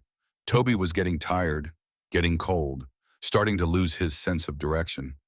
Jake pushed Red faster, scanning the white landscape for any sign of a small figure in a brown coat. The sky darkened. Wind picked up. First snowflakes started to fall. Not again. Please God, not again. Jake had prayed more in the last 3 days than in the previous 20 months combined. Each prayer the same. Keep my sons safe. Let me find them in time. Don't take them like you took Sarah.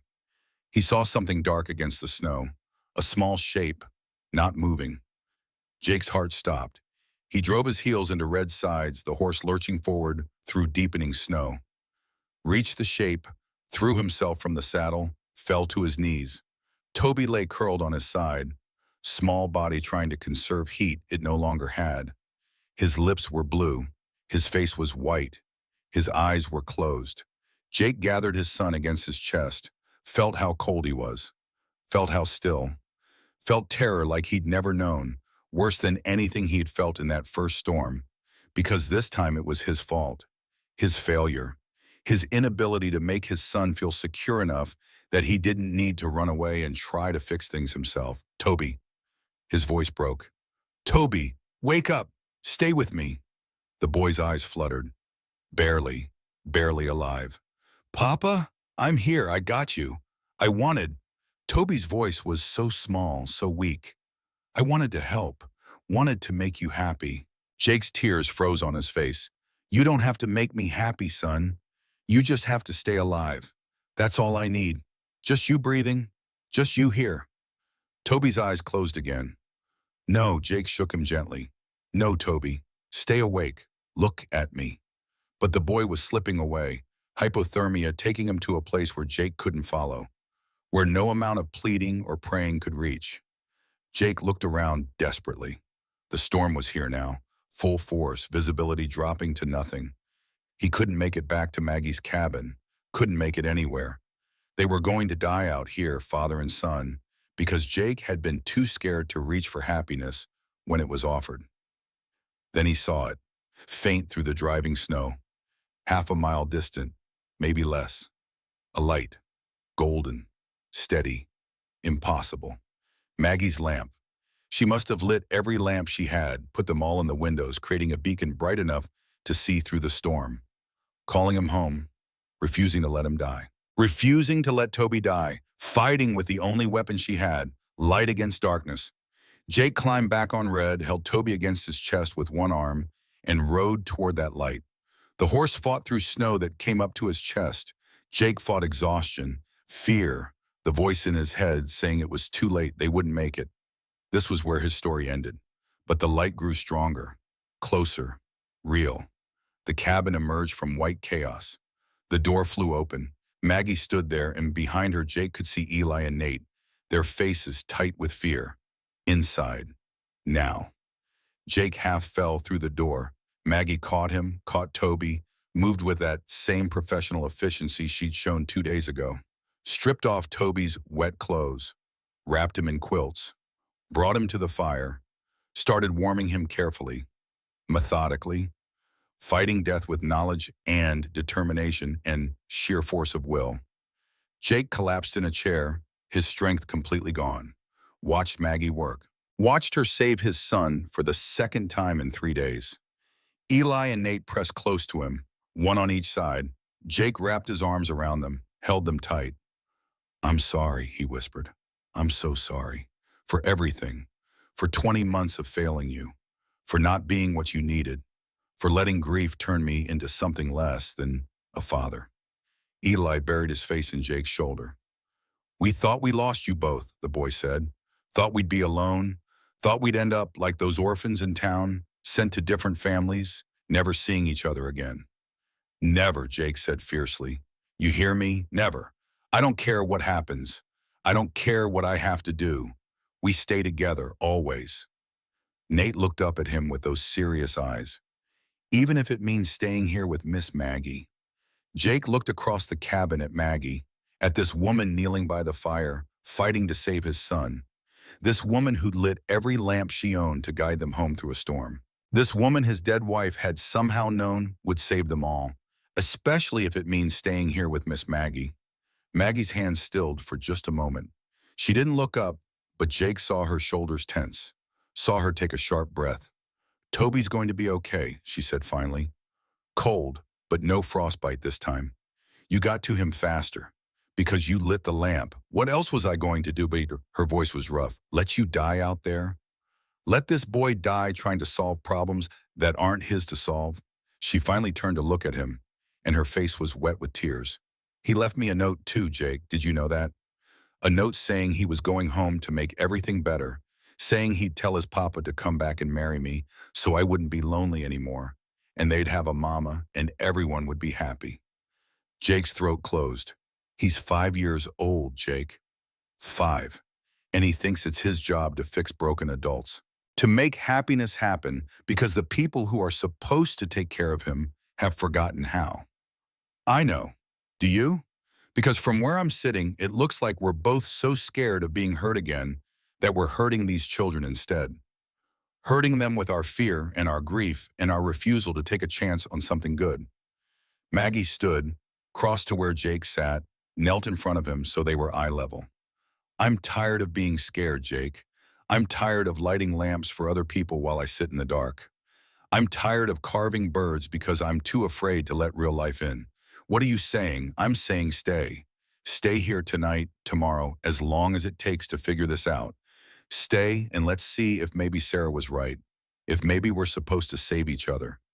If maybe your boys need a mother and I need a family, and you need to learn how to live again." "And Walsh? His threats?"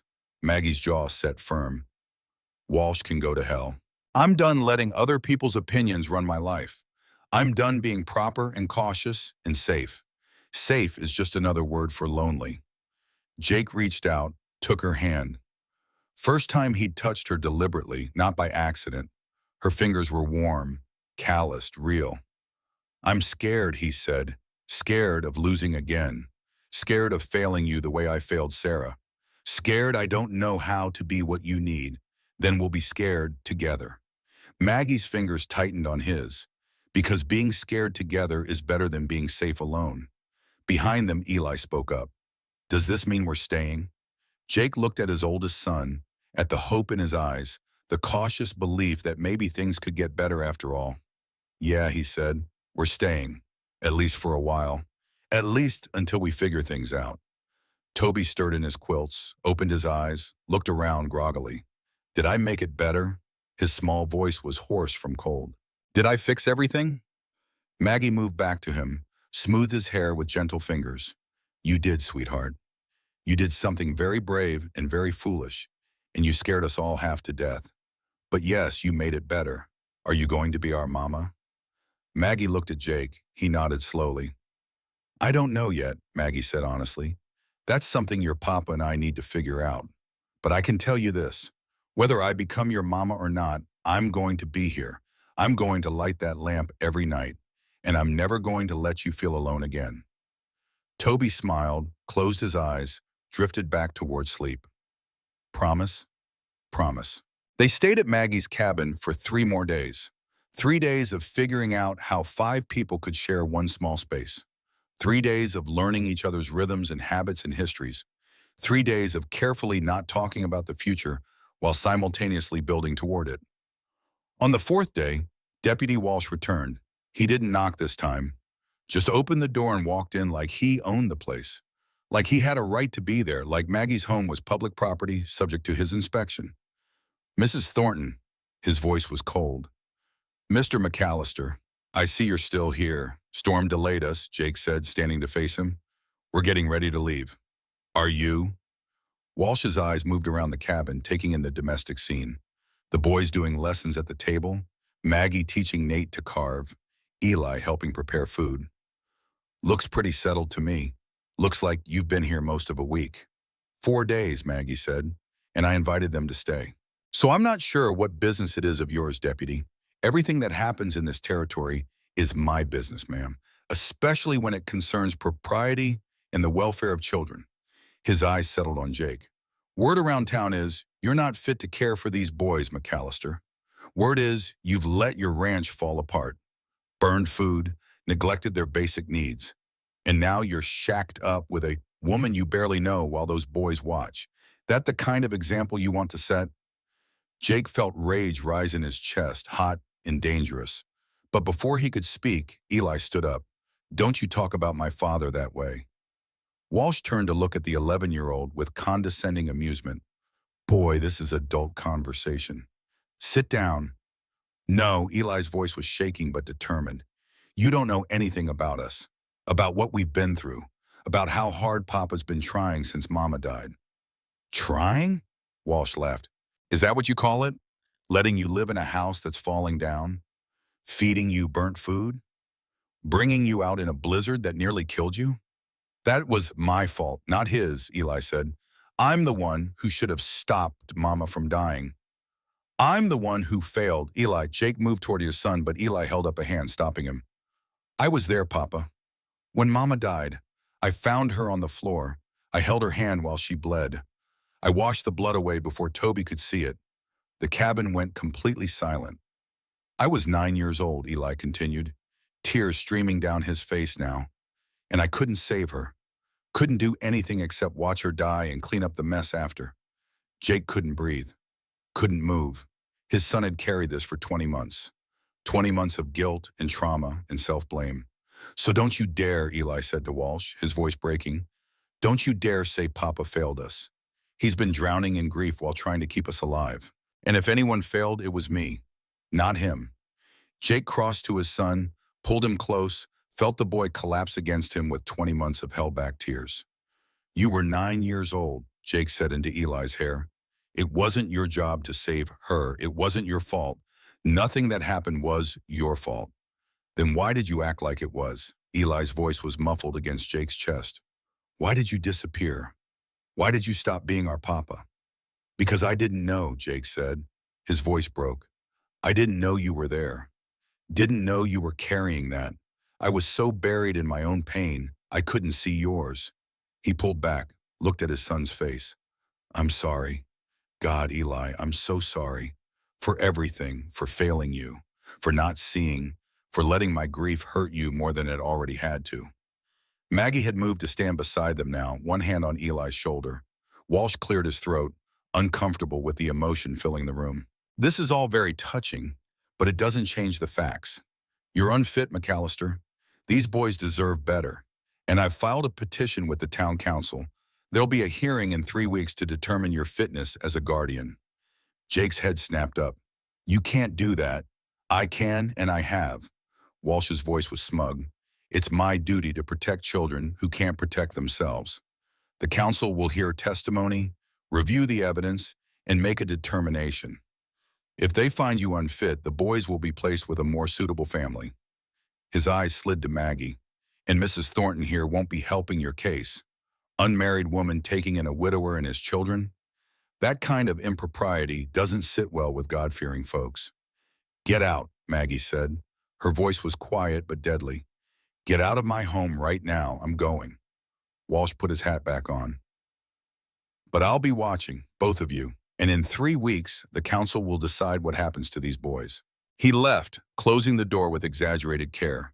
The silence he left behind was crushing. Can he really do that? Nate asked. Take us away? Jake wanted to lie, but he'd promised himself no more lies. He can try. Then what do we do? Maggie spoke up, her voice firm. We fight. We show the council that this family is strong, that these boys are loved and cared for, that what happened in the past doesn't define what happens in the future. She looked at Jake. But we can't do it separately. We need to do it together, which means making some decisions we've been avoiding. What kind of decisions? The kind where you decide if you're courting me for real or if this is just temporary. The kind where we figure out what we mean to each other and what we're willing to fight for. Her eyes were steady, no wavering. Because Walsh is right about one thing. An unmarried woman housing a widower looks bad. But a proper courtship, with the intent to marry, with the support of the community, that's different. That's respectable. That gives us a chance. Jake understood what she was asking, understood the risk she was taking. Putting herself out there, making herself vulnerable, trusting that he wouldn't run when things got hard. He thought about Sarah's letter, about the permission she'd given, about the woman with the lamp who'd been waiting all along. Yes, he said, I'm courting you. For real, with intent to marry if you'll have me. Maggie's breath caught. Even though we barely know each other? We'll learn. We've got time. 3 weeks until the hearing, then we'd better make them count. 2 weeks passed in a blur of activity. Jake moved his boys back to his ranch during the day, worked on repairs he'd neglected for months, fixed fences, patched buildings, cleaned the house, prepared it to be inspected, proved he could be a proper father and rancher again. But every evening they returned to Maggie's cabin, ate dinner together, did lessons, learned to be a family in that small space. And slowly, carefully, Jake and Maggie learned each other. They talked in the evenings after the boys went to bed, about Sarah and Robert, about grief and loneliness, about fear and hope. They told each other stories from their pasts, shared memories both painful and sweet, built the foundation that marriages need, brick by brick, word by word. The community began to notice, began to talk, some of it good, some less so. But Mrs. Catherine Sterling, the wealthy widow who ruled local society with an iron fist wrapped in velvet gloves, came to call one afternoon.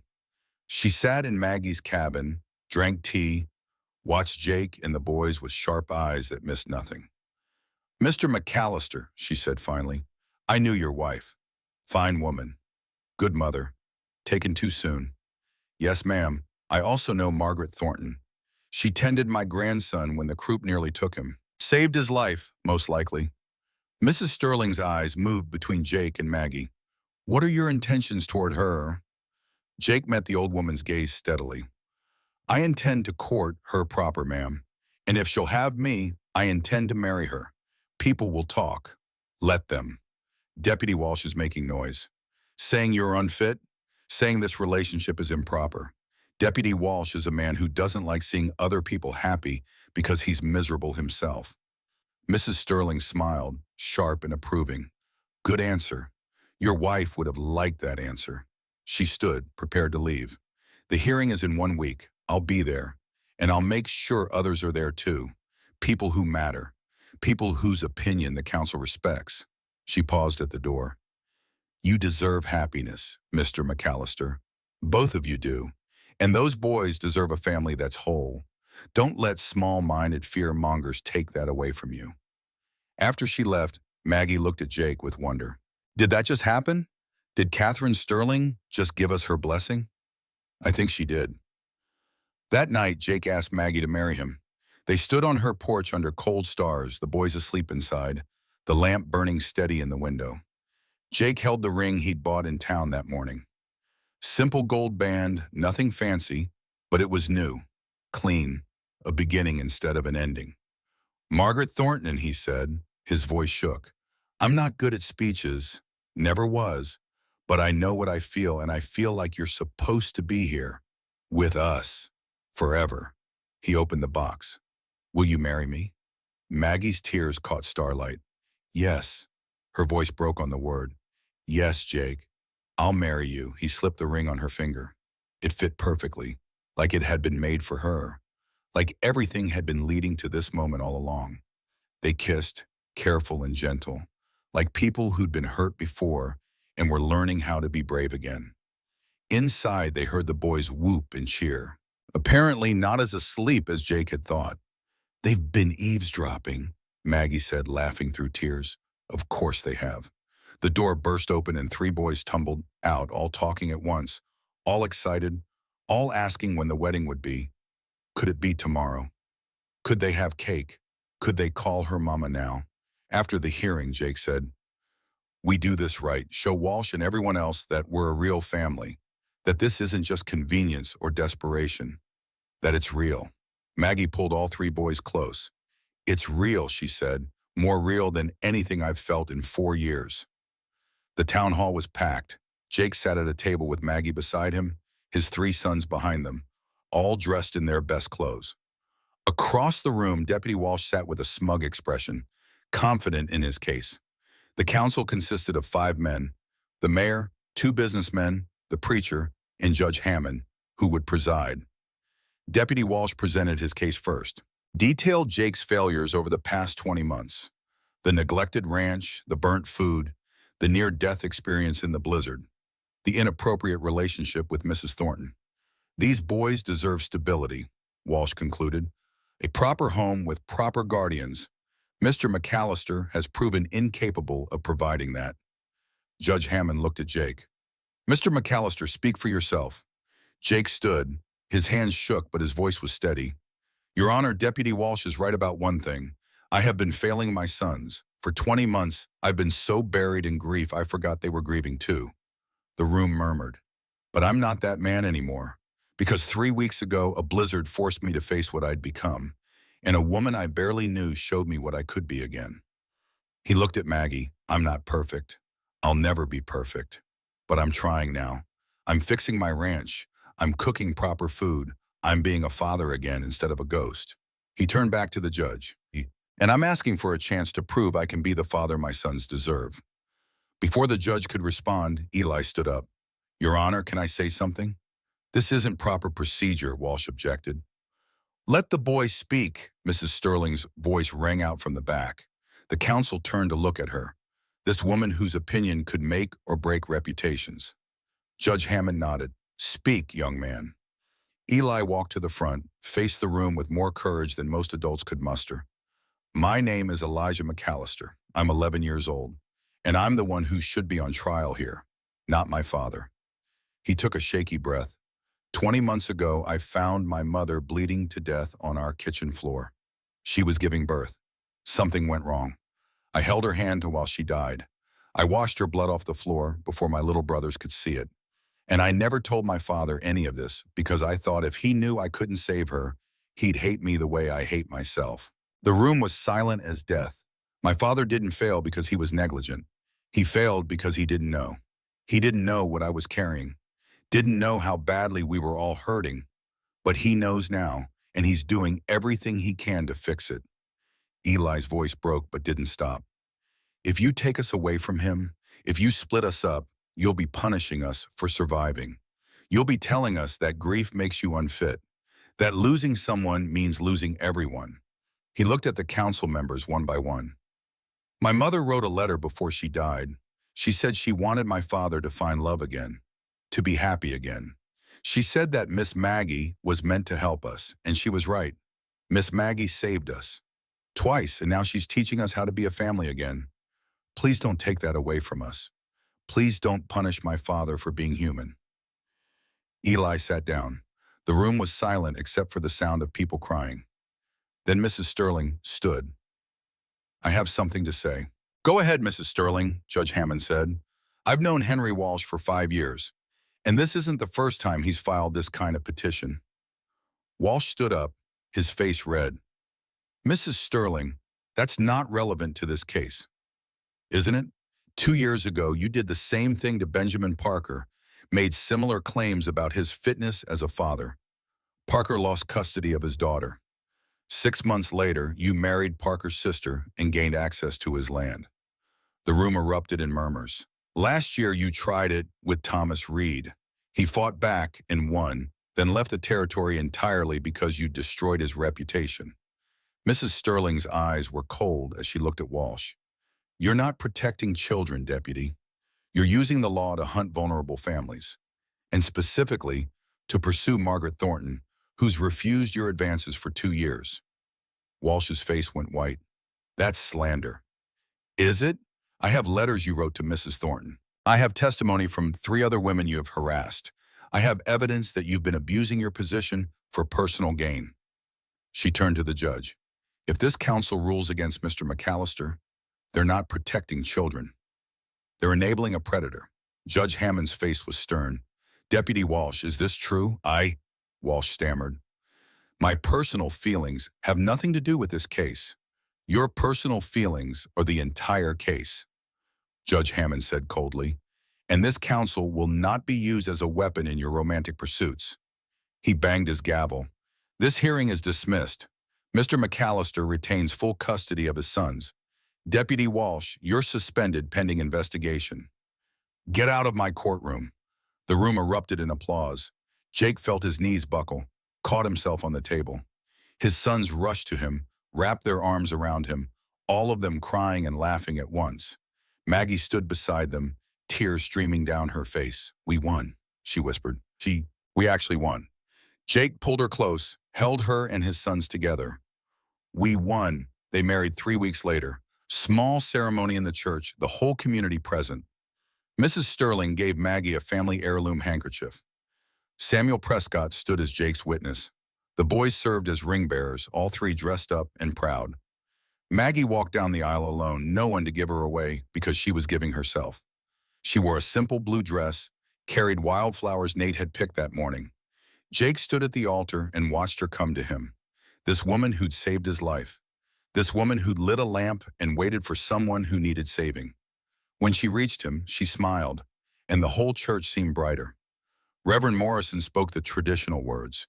Jake and Maggie spoke their vows, simple, honest words about love and hope and second chances. When it came time for the rings, Toby stepped forward. He didn't drop them.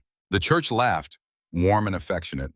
By the power vested in me, Reverend Morrison said, I now pronounce you husband and wife. You may kiss the bride. Jake kissed Maggie, and it tasted like forever. Like coming home after a long journey through darkness. Like finding light you didn't know you'd been looking for.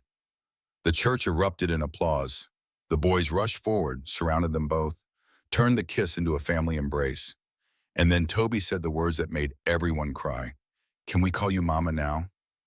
Maggie knelt down, pulled him close. You can call me Mama, if you want to.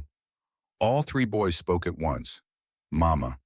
The word echoed through the church, through Jake's heart, through the empty spaces grief had carved. And somehow, impossibly, those spaces began to fill. The fire had burned down to coals again. Jake fed it one more time, watched the flames catch and grow. Tommy sat exactly where he'd been all night, wrapped in his quilt, eyes bright with the story. And you lived happily ever after, Tommy said. Jake smiled. We lived, happy most days, hard some days. But we lived. That's the important part. He picked up the lamp, held it so the light fell across Tommy's young face. Your grandma Maggie lit this lamp every night for the rest of her life. Every single night for 40 years.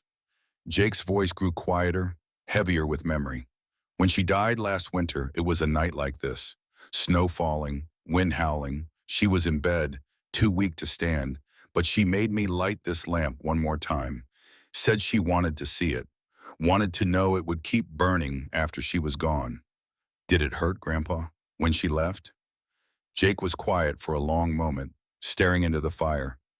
Every day since, boy, every single day. But you know what? I'm grateful for that hurt, because it means I had 40 years of something worth hurting for.